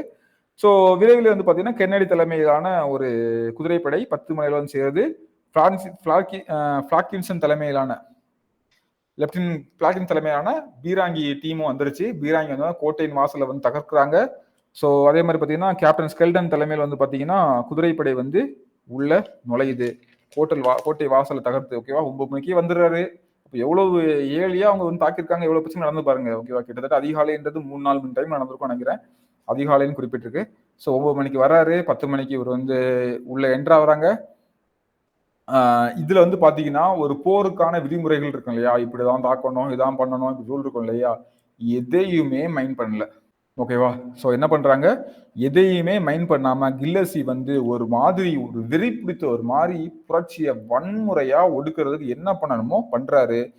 இந்த கில்லஸ்பியோட இந்த வன்கொடுமைகள் நேரில் பார்த்த பிளாக்கிட்சன் அவருடைய வாக்குமூலத்துல அவர் என்ன சொல்றாருன்னா, கோட்டையில மட்டுமே 800 வீரர்கள் பிணமாக கிடந்தாங்க. திருச்சிராப்பள்ளியிலையும் வேலூர்லயும் 600 வீரர்கள் விசாரணை எதிர்நோக்கி சிறையில் அடைக்கப்பட்டாங்க அப்படின்னு சொல்றாரு. ஓகேவா. ஸோ இந்த கில்லஸ்பி ஆட்கள் வந்து இந்த பிரச்சனைக்கெல்லாம் தலைமை தாங்குற எல்லாம் பிளான் போட்ட அந்த திப்புனுடைய மகன்களை வந்து பழி வாங்க விரும்புனாங்க. ஓகேவா. இந்த கில்லஸ்பி வந்து பாத்தீங்கன்னா ரொம்ப கொடுமையா பண்றாரு. இறுதியா வந்து பாத்தீங்கன்னா இந்த கில்லஸ்பியால வந்து பாத்தீங்கன்னா வேலூர் கோட்டை ஒரு 15 நிமிஷத்துக்குள்ள, அப்ப எவ்வளவு வெறி பிடிச்ச தாக்குதலா இருந்திருக்கும், எவ்வளவு வன்முறையா அந்த தாக்குதலை வந்து நிகழ்த்திருப்பாரு அப்படின்னு சொல்லிட்டு நீங்க வந்து பார்க்கலாம். ஸோ பயங்கரமான தாக்குதல் நடத்தி ஒரு 15 நிமிஷத்துக்குள்ளேயே தன்னுடைய கண்ட்ரோல்ல கோட்டையை கொண்டு வந்திருப்பாரு. ஓகேவா. ஸோ இந்த புரட்சியினுடைய பின்விளைவுகள் போகும் வந்து ரொம்ப கொடூரமாக நடந்திருக்காங்க. என்ன பண்ணுவாங்க பார்த்தீங்கன்னா, ஒரு 800க்கும் மேற்பட்ட உடல்களை கோட்டையிலிருந்து வெளியே எடுத்துட்டு போனாங்களாமா, அதாவது பிணமாட்டு. அதே மாதிரி வந்து பார்த்தீங்கன்னா 378 பேரை வந்து கிளர்ச்சியில பங்கேற்றாங்கன்னு சொல்லிட்டு பிடிச்சி ஜெயிலில் போட்டாங்களாமா. அதுக்கப்புறம் 516 மேல வந்து குற்றம் சுமத்தி தூக்கிட்டு போனாங்க. ஆனா வந்து அவங்க மேல வந்து பாத்தீங்கன்னா ஒரு என்ன சொல்றது, ஒரு குற்றம், அதாவது தண்டனை விதிக்கப்படல அவங்களுக்கு. தூக்கு தண்டனை போனா கொடூரமான தண்டனை விதிக்கப்படல. ஆனா வந்து புடிச்சிட்டு விசாரணைக்காக புடிச்சிட்டு போற மாதிரி புடிச்சிட்டு போனாங்க. ஓகேவா. ஸோ இவங்களுக்கு கொடுக்க வேண்டிய சிறையில் அடைக்கப்படும் கொடுக்க வேண்டிய தண்டனைகள், விசாரணைகள் எல்லாமே வந்து பாத்தீங்கன்னா அந்த வேலூர் கோட்டை அதிகாரியால கொடுத்து முடிக்கப்படுது. ஒரு 15 நிமிஷத்துக்குள்ள கில்லஸ்பி தன்னுடைய கண்ட்ரோலுக்கு கொண்டு வந்தார். ஸோ கில்லஸ்பி வந்து ரொம்ப முக்கியமான நான் வச்சுக்கோங்க. ஓகேவா. இந்த கர்னல் கில்லஸ்பியோட விரைவான திட்டமிடுதல் கூடிய நடவடிக்கை, ஒரு 50,000 ஆதரவாளர்கள் வந்து தாக்கி, ஓகேவா, அன்னைக்கு ஒரு பெரிய புரட்சி பண்ணலான்னு பிளான் பண்ணாங்கல்ல, அதை ஃபுல்லா வந்து ஸ்டாப் பண்ணி விட்டாரு. இப்படியாட்டு அந்த கிளர்ச்சியாளர்களுடைய செயலை வந்து ஈஸியா அடக்கிட்டாங்க, கண்ட்ரோல் பண்ணிட்டாங்க. ஓகேவா. ஸோ இந்த புரட்சிக்கு பின்னால வந்து என்ன நடந்துச்சு அப்படின்னு சொல்லிட்டு பார்க்கலாம். ஸோ இதுல வந்து பாத்தீங்கன்னா புரட்சியினுடைய பின்விளைவுகள் அப்படின்னு பார்க்கும்போது, இந்த நீதிமன்ற விசாரணைக்கு பிறகு குற்றவாளிகள்னு சொல்லி நிரூபிக்கப்பட்ட 6 நபர்கள் பீராங்கி முன்னால கட்டி வச்சு சுடப்பட்டாங்க. 5 பேர் வந்து துப்பாக்கியில சுடப்பட்டு 8 நபர்கள் தூக்கிலிடப்பட்டு கொல்லப்பட்டாங்க. இந்த கலவரத்தை கண்ட்ரோல் பண்ணல ஈடுபட்டதுல முக்கியமான யாரு, கர்னல் கில்லஸ்பி உட்பட நிறைய நிறைய பேருக்கு பதவி உயர்வுலாம் வழங்கப்பட்டுச்சு. கவர்னர் கில்லஸ்பி வந்து முக்கியமான ஆள் இல்லையா? ஸோ அவரோட தலைமை தானே. அதனால அவருக்கு வந்து பார்த்தீங்கன்னா 7000 பகோடாக்கள், ஓகே, பகோடான்றது விஜயநகர் காலத்துல இருந்தே ஃபாலோ பண்றாங்க இல்லையா? 7000 பகோடாக்கள் வந்து வெகுமதியா அளிக்கப்பட்டுச்சு. ஓகேவா? ஸோ இந்த நான் வந்து சிம்பிளா சொல்லிருக்கேன். நீதிமன்ற விசாரணைக்கு பிறகு குற்றவாளிகள் கொல்லப்பட்டிருந்தேன். எப்பெல்லாம் கொல்லப்பட்டாங்கன்னா, ஒரு 6 பேர் வந்து பீராங்கில கட்டி வச்சு சுட்டாங்க முன்னாடி. நினைச்சு பாருங்க, கற்பனை கூட பண்ண முடியாதுங்க. ஸோ 5 நபர்கள் வந்து துப்பாக்கியால சுட்டாங்க. 8 நபர்களா தூக்கில் விடப்பட்டு கொல்லப்பட்டாங்க. இப்படி வந்து முடிஞ்சுச்சு. ஓகேவா? அந்த புரட்சிக்கு காரணம் வந்து பாத்தீங்கன்னா ஜான் கிரெடாக்கும் அக்னியும் தான். ஜான் கிரெடாக் வந்து தலைமை தளபதி, அவர் கீழே இருந்தவது அக்னியூ. ஓகேவா? அதாவது துணை ஜெனரல் அப்படின்ற மாதிரி போஸ்டிங் இருந்தவர். ஸோ இவங்க 2 தான் காரணம்னு சொல்லிட்டு ஆளுநர் வில்லியம் பெண்டிங் என்ன பண்ணுவார்னா, இவங்க 2 பணி நீக்கம் செய்ததோட நீங்க இங்க இருக்க வேண்டாம், இங்கிலாந்துக்கே போயிருங்க, உங்கள் சேவை எங்களுக்கு போதும் அப்படின்னு சொல்லிட்டு அனுப்பி வச்சிருவாங்க. ஏன்னா இவங்க தானே அந்த புதியமான இந்த விதிமுறைகள்லாம் கொண்டு வர காரணமா இருந்து. ஸோ இவர் வந்து கொண்டு வராரு அக்னியூ. அதை இவர் வந்து பெருசா ஒன்றும் கண்டுக்கல. இதனாலதான் இவ்வளவு பெரிய பிரச்சனையை வந்து ஆரம்பிக்குது. ஆல்ரெடி வெளியே கோவத்துல இருந்தாங்க. ஓகே, இது வேற மாதிரி ஏதாவது போயிருக்கும், நீ உள்ளுக்குள்ள இவ்வளவு பண்ண சேட்டை தானே அப்படின்ற மாதிரி இவங்களை வந்து பணி நீக்கமா பண்ணிடுறாங்க. ஓகேவா? ஸோ புதிய ராணுவ விதிகள்லாம் வந்து திரும்ப பெறப்பட்டது. இந்த மைசூர் இளவரசர்களை வந்து பாத்தீங்கன்னா, ஓகே உங்களுக்கு சேஃப் இல்ல, நீங்க கல்கத்தா ஜெயில போய் சேஃபா உட்காந்துருங்கன்ற மாதிரி அனுப்பி வச்சுட்டாங்க. ஓகேவா? ஓகே, ஸோ இந்த மாதிரியான ஒரு சூழல் வந்து நடக்குது. புரியுதா? இதான் புரட்சியுடைய. ஸோ புரட்சியுடைய பின்னணி ஒன்றும் இல்லை. விசாரணை குற்றம் சுமத்தப்பட்டவர்கள்லாம் கொலை பண்றாங்க. இந்த காரணமா இதை கண்ட்ரோல் பண்ண கில்லஸ்பிக்கு வந்து 7000 பகோடாக்கள் வெகுமதி கொடுத்து நல்ல ஒரு பொசிஷன் வைக்கிறாங்க. கூட வந்தவங்களுக்குலாம் பரிசு தொகை, பதவி உயர்லாம் கொடுக்குறாங்க. இந்த அவர் கூட வந்து செயல்பட்டவங்களுக்குலாம். ஓகே, ஸோ கர்னல் ஸ்கெல்டன் ஆகட்டும், ஸோ இன்னும் நிறைய பேர் வந்திருக்காங்க இல்லையா? ஸோ இந்த அதுக்கப்புறம் பார்த்தீங்கன்னா இந்த புரட்சிக்கு காரணம் சொன்ன ஜான் கிரெடாக், அக்னியூ இவங்கெல்லாம் வந்து பாத்தீங்கன்னா பதவி நீக்கம் பண்ணி அவங்க நாட்டுக்கே வந்து அனுப்பி விட்டுறாங்க. ஓகேவா? இங்க மைசூர் இளவரசர்கள் என்னன்னாங்க, ஸோ மைசூர் இளவரசர்கள் வந்து பாத்தீங்கன்னா கல்கத்தாவுக்கு அனுப்பி வைக்கிறாங்க. புதிய ராணுவ விதிகள்லாம் திரும்ப பெறப்படுது. இப்படியா இந்த புரட்சி வந்து முடியுது. ஓகேவா? ஸோ இந்த புரட்சியை பற்றி என்ன சொல்றாங்க அப்படின்னு பாத்தீங்கன்னா, ஸோ புரட்சியை பற்றி பார்க்கும்போது வெளியிலிருந்து எந்த ஒரு உதவியும் கிடைக்காத காரணத்தினால்தான் இந்த வேலூர் புரட்சி வந்து தோல்வியுற்றது அப்படின்னு சொல்றாங்க. அதாவது கரெக்டான டைமுக்கு வரலன்னு சொல்ல, அதுக்கு முன்னாடி இவங்க உஷாராய் வந்து கரெக்டான ஒரு பிளானிங் இல்லை என்ன கேட்டா. ஓகேவா?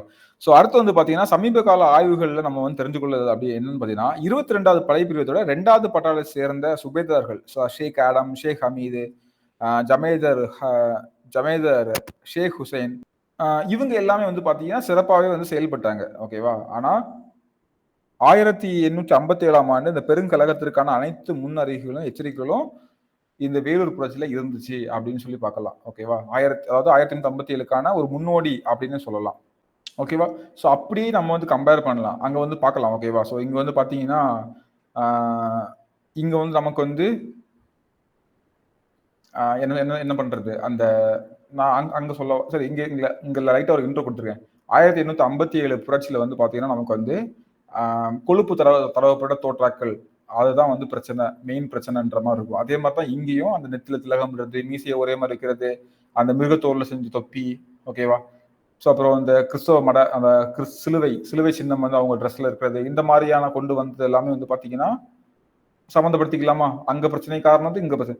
அதே மாதிரி அங்க வந்து எப்படி வந்து பகதூர் ஷா, நானா சாஹிப்லாம் இருந்தாங்களோ அதே மாதிரி இங்க வந்து மைசூர் இளவரசர்கள் வைக்கலாம்.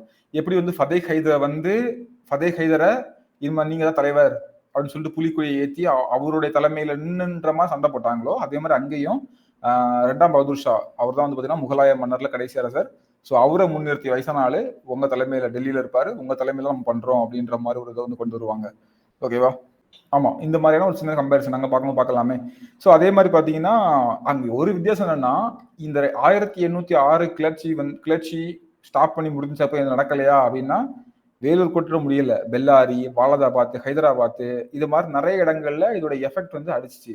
ஆனா அந்த பெருங்கிளர்ச்சியில வந்து என்னன்னு பாத்தீங்கன்னா அந்த அந்த ஒரு இதோடய முடிஞ்சிடும். அதுக்கப்புறம் கதையே வேறன்ற மாதிரி இருக்கும், பிரிட்டிஷ் இந்தியா அப்படின்ற ஒரு கதைக்கு வந்துடும். ஸோ பார்க்கலாங்க. ஓகேவா? ஸோ இதான் வந்து பாத்தீங்கன்னா ஸோ மெயின் வெளியே இருந்து எந்த உதவியும் கிடைக்கல.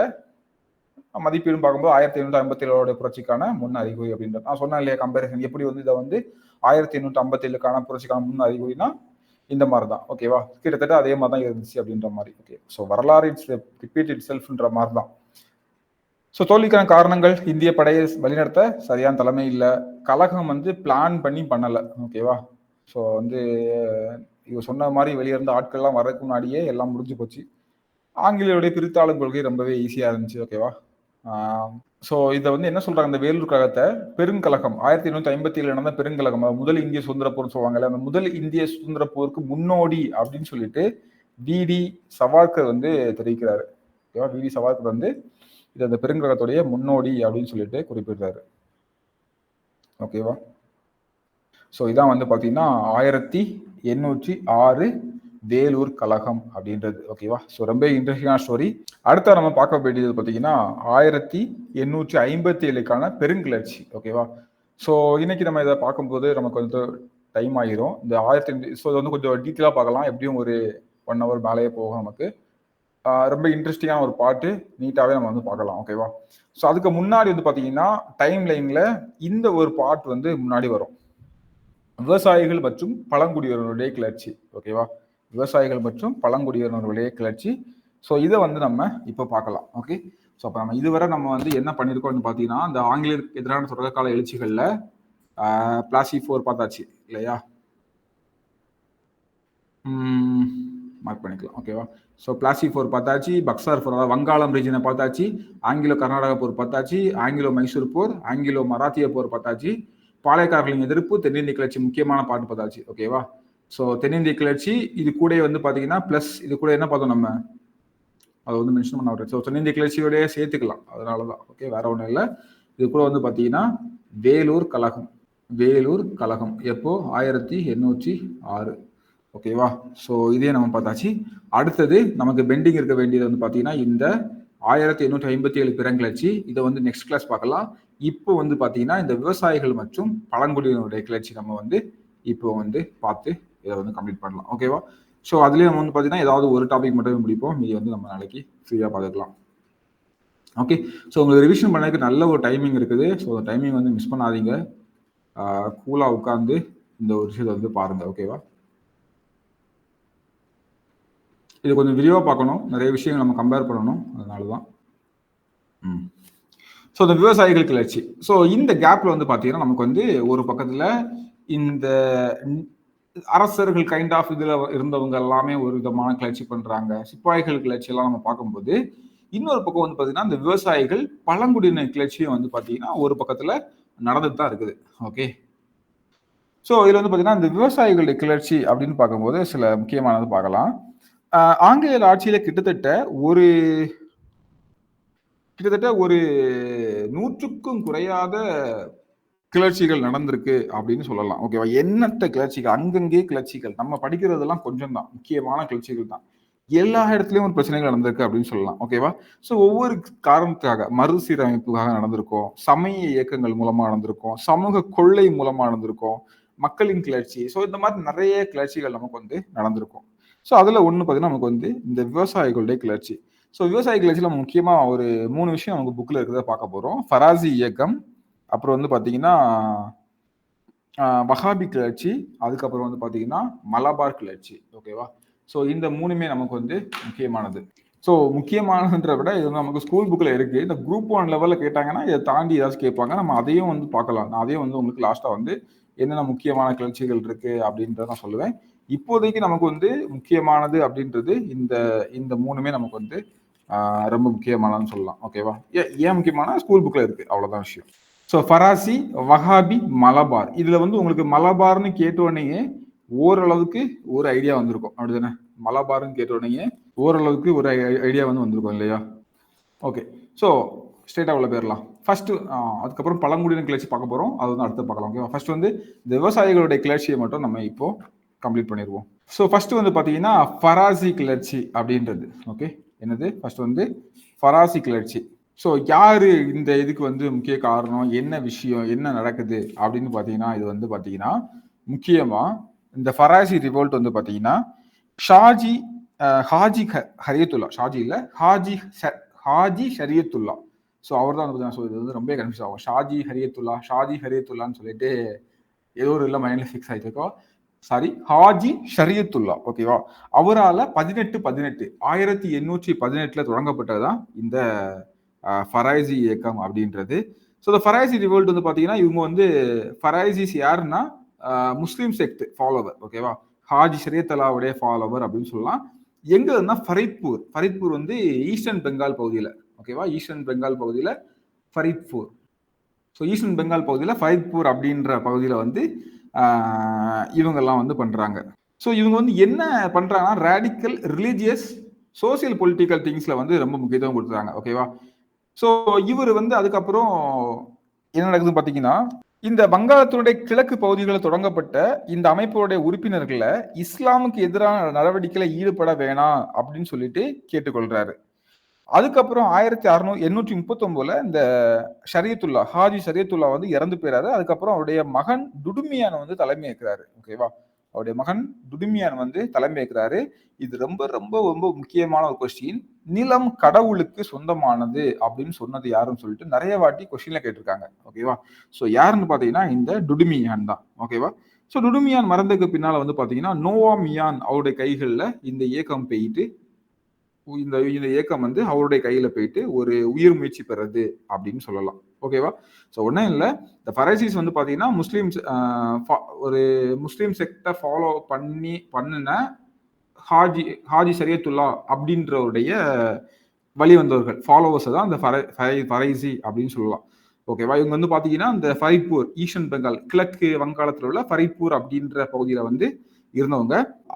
இந்த ஷரியத் அல்லா அதுக்கப்புறம் வந்து பார்த்தீங்கன்னா அவருடைய மகன் வந்து பார்த்தீங்கன்னா முஷினுதீன் அகமது, இந்த டுடுமியான், ஓகே, குடுமியானியா போட்டுக்குது, பார்க்கல, டுடுமியான், ஓகேவா,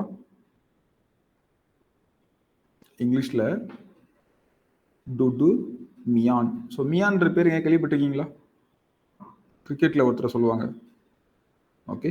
ஸோ இவரோட ஆக்சுவலாக வந்து பார்த்தீங்கன்னா இது வந்து இப்படி அறியப்பட்டாரு. இவருடைய ஆக்சுவல் நேம் என்னன்னு பார்த்தீங்கன்னா முஷினுதீன் அகமது,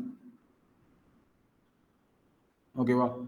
ஸோ இவரோட ஆக்சுவல் நேம் என்னன்னு பார்த்தீங்கன்னா முஷினுதீன் அகமது, ஓகே.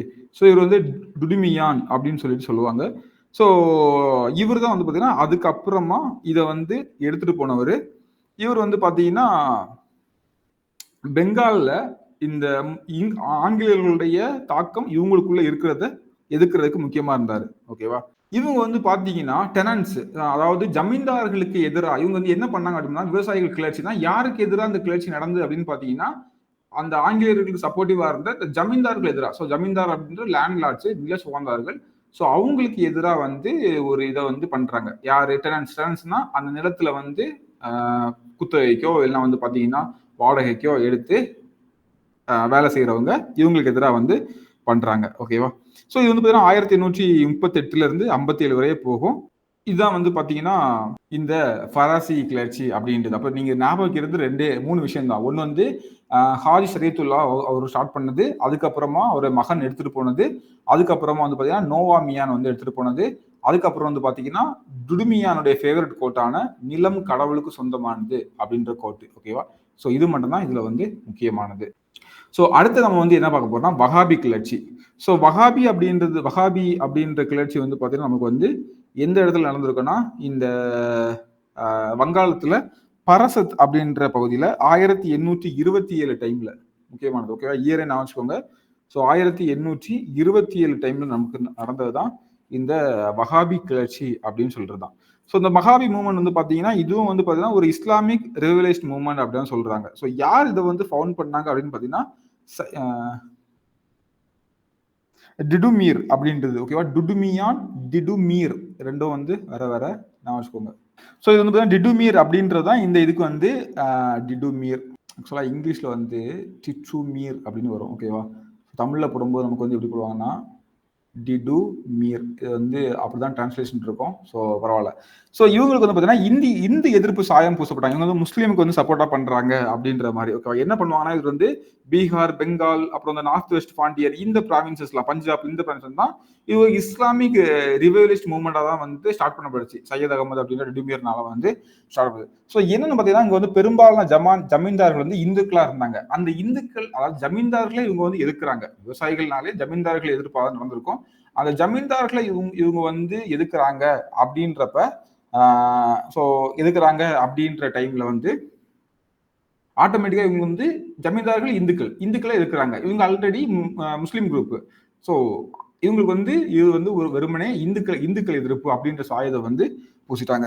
1831 ஒரு புர்னியா அப்படின்னு நகர்ல ஒரு பெரிய தாக்குதலும் நடக்குது. டுடுமீர் வந்து ஆங்கில ஆட்சியிலிருந்து விடுதலை பெற்றதாட்டு அறிவிச்சிடாரு. இதுக்கு வந்து உடனே ஆங்கிலேயர் வந்து பதிலடியும் கிடைக்குது. ஓகேவா? ஓகே, ஸோ ஆங்கிலேயர் வந்து தாக்குதல் நடக்குறாங்க. அதுக்கு வந்து ஆங்கிலேயர் வந்து ஆங்கிலேயர் தாக்குதல் நடத்திட்டு நம்ம வந்து விடுதலை பெற்றுட்டோம், ஃப்ரீயா விடுங்க அப்படின்ற மாதிரியான ஒரு இதுக்கு வராங்க. ஸோ அதுக்கப்புறம் வந்து பார்த்தீங்கன்னா ஆங்கிலேயர் வந்து பதிலடியும் கொடுக்குறாங்க. ஸோ ஆங்கிலேயர் பதிலடியும் கொடுத்துட்டு வந்து பார்த்தீங்கன்னா டிடுமீருடன் ஒரு 50 பேரும் சேர்ந்து கொல்லப்படுறாங்க. ஸோ இப்படி வந்து இந்த போராட்டம் வந்து முடிவடையுது. அப்போ வஹாபி கிளர்ச்சியில் நீங்க ஞாபகம் வைக்க வேண்டியது என்னெல்லாம் பார்த்தீங்கன்னா டிடுமீர், அப்புறம் வந்து பார்த்தீங்கன்னா இந்தி சாயம் எதிர்ப்பு பூசினது. ஏன்னா ஜமீன்தார்லாம் இந்துக்கள், இவங்கெல்லாம் முஸ்லீம்கள் அப்படின்றனால ஸோ அந்த சாயம் வந்து பூசினது இது வந்து. அதுக்கப்புறம் 1831 நடந்த பெரும் தாக்குதல், அதுக்கு ஆங்கிலேயர் வந்து பதிலடி கொடுத்தது. இவர் கூட ஒரு 50 பேரையும் காலி பண்ணது. ஸோ இதை வந்து நான் வச்சுக்கோங்க. ஸோ அடுத்து வந்து பார்த்தீங்கன்னா நமக்கு வந்து மோப்லா அப்ரைசிங். ஓகேவா? ஸோ இந்த மோப்லா அப்ரைசிங் வந்து பார்த்தீங்கன்னா மலபார் ரீஜியன்ல வந்து நடந்திருக்கும். ஸோ எதுக்காக வந்து பார்த்தீங்கன்னா என்ன காரணத்துக்காகனா இந்த அவங்களோட விவசாய நில அளவை குறைச்சது, பிளஸ் வந்து பாத்தீங்கன்னா இந்த ரெவன்யூ டிமாண்ட் வந்து அதாவது வரியை வந்து உயர்த்தினது. இதான் வந்து மெயின் காரணம். ஸோ மலபார் கிளர்ச்சி அப்படின்றது 1840, 50 இந்த மலபார் பகுதியில வந்து நடந்த விவசாயிகளுடைய இயக்கம். ஓகேவா? மலபார் பகுதியில குடியேறிய அரேபியர்கள் இங்க மலபார், அதாவது கேரளா பகுதியில இருந்து பெண்களை திருமணம் செய்தாங்க. இவங்களாம் மாப்பிள்ளைஸ் அப்படின்னு சொல்லிட்டு அழைப்பாங்க. ஸோ இந்த மாப்பிள்ளைகள் இங்க வந்து எல்லாத்தையும் பிசினஸ்லாம் விட்டுட்டு இங்க விவசாயத்தை சார்ந்தவர்களாகி அப்படியே வாழ ஆரம்பிச்சிட்டாங்க. ஓகேவா? ஸோ இவங்க என்ன பண்ணாங்க, டெனன்ஸா தான் அகைன் நிலத்தை வந்து வாடகைக்கு எடுத்து இது பண்றாங்க. நிலமற்ற உழைப்பாளர்கள், அவங்களுக்கு வந்து நிலத்தை வாடகை தான், இவங்க சொந்தமா எல்லாம் கிடையாது. ஆனா அந்த நிலத்துல வந்து வேர்வை செஞ்சு உழைச்சி அதுல வர காசை வச்சு ஓடிட்டு இருந்தாங்க. ஓகேவா? 1792 மலபார் வந்து ஆங்கிலேயருடைய கட்டுப்பாட்டுல வருது. அவங்க என்ன பண்றாங்க, நில உடைமை விவகாரங்களை வந்து சீரமைக்கிறாங்க. ஸோ என்ன பண்றாங்கன்னா முன்னாடி நிலத்திலிருந்து கிடைக்கக்கூடிய விளைச்சல் ஜன்ம உரிமை பெற்றவர் வந்து ஜன்மி, கணம்தார். ஓகேவா? ஸோ இந்த கணம் என்ற உரிமை பெற்றவர் வந்து பெற்றவர்.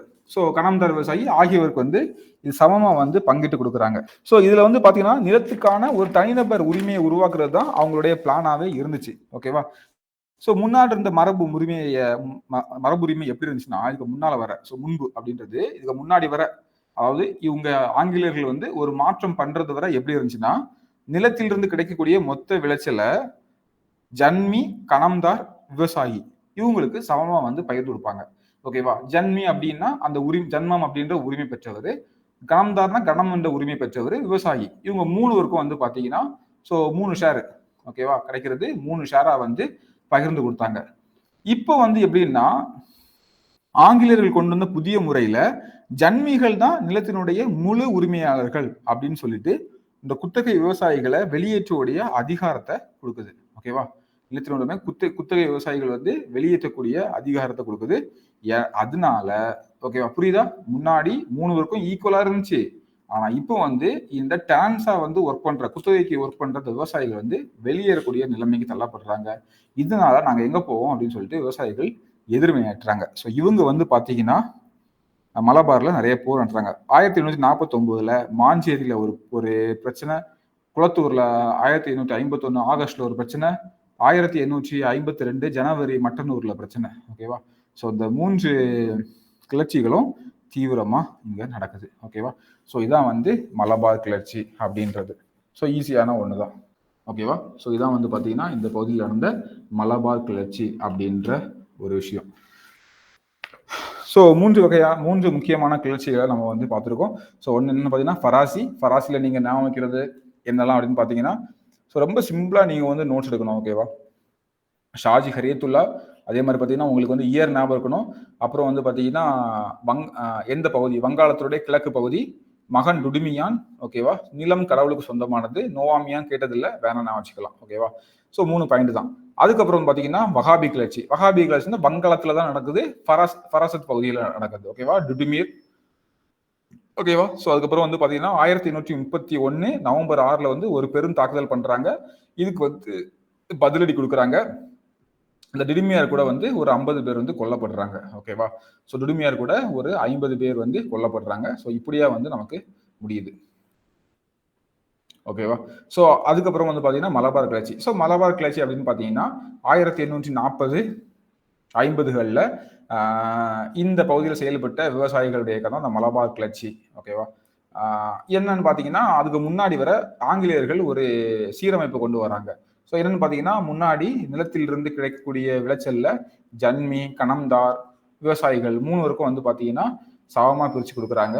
ஆனால் இப்போ வந்து பார்த்தீங்கன்னா ஜன்மிகளுக்கு முழு உரிமையை வந்து கொடுக்குறாங்க, ஓகேவா. ஸோ இதனால வந்து பார்த்தீங்கன்னா இந்த குத்தகை விவசாயிகள் வந்து வெளியேறாங்க. அதனால இந்த விவசாயிகள் எதிர்வினை ஆற்றுறாங்க. நிறைய இடத்துல பிரச்சனை நடக்குது. ஸோ ஆகஸ்ட் மாதம் மாஞ்சேரியில், கொளத்தூரில், அதே மாதிரி 1849 மாஞ்சேரி, 51 கொளத்தூர், ஓகேவா. அப்புறம் 1852 ஓகே அடுத்த வருஷங்களில் மட்டனூர், இந்த இடங்கள்லாம் நடந்த கிளர்ச்சிகள்லாம் ரொம்ப தீவிரமான ஒரு அட்டாக் அப்படின்னு சொல்லலாம். ஸோ இந்த மாதிரி கிளர்ச்சிகள்லாம் நடக்குது. ஸோ இதுக்கப்புறம் வந்து பார்த்தீங்கன்னா இந்த விவசாயிகள் கிளர்ச்சி நமக்கு முக்கியமானது முடியுது, ஓகேவா. நான் இதுக்கப்புறம் அடுத்த கிளாஸ்ல வந்து பார்த்தீங்கன்னா இந்த பழங்குடியினுடைய கிளர்ச்சியையும் பார்த்துக்கிட்டு அதுக்கப்புறம் மொத்தமாக வேற ஏதாவது முக்கியமான கிளர்ச்சிகள் இருக்கான்னு சொல்லிட்டு சிம்பிளா நோட் பண்ணிடுறேன், ஓகேவா. ஸோ அதையும் வந்து உங்களுக்கு கொடுத்துறேன். இதுல இல்லை, இதெல்லாம் புக்கில் இல்லாதது, ஓகேவா. கிளர்ச்சி, எந்த இயர், என்ன காரணம், யார் தலைமை. ஸோ இந்த மூணு லைன் மட்டும் நம்ம வந்து நெக்ஸ்ட் கிளாஸ்ல இது போக, இதுல இல்லாத போக உள்ளது மட்டும் நம்ம வந்து பார்க்கலாம், ஓகேவா. ஸோ அடுத்த கிளாஸ்ல நம்ம வந்து ரொம்ப முக்கியமா என்ன பார்க்க போறோம்னா இந்த 1857 நடந்த பெருங்கிளர்ச்சியை பற்றி பார்க்க போறோம். ஸோ அதுவும் ரொம்ப ரொம்ப முக்கியமானது. ஸோ நெக்ஸ்ட் கிளாஸ் இதை பற்றி டிஸ்கஸ் பண்ணலாம். ஸோ இதில் உங்களுக்கு வேற ஏதாவது டவுட்டுகள், சந்தேகங்கள் இருந்து அப்படின்னா கமெண்ட்ல கேட்கறதுக்கு மறக்காதீங்க. So thank you. ஏதாவது டவுட் இருந்தால் கண்டிப்பாக கேளுங்க. ஸோ கண்டிப்பாக அந்த ஷார்ட் நோட்ஸ் நான் சொன்னதுபடி ஹிஸ்ட்ரிக்கெலாம் பக்காவாக ஃபாலோ பண்ணுங்க. ஸோ இதுவரை நம்ம நடந்த ஒவ்வொரு கிளாஸையும் வந்து பாருங்க. யூடியூப்ல வரும்போது பார்த்துட்டு உங்களுடைய கமெண்ட்ஸ், லைக்ஸ் உங்கள் நண்பர்களுக்கு ஷேர் பண்ணதுக்கும் மறக்காதீங்க, ஓகேவா. தேங்க்யூ. அடுத்த கிளாஸ் பார்க்கலாம்.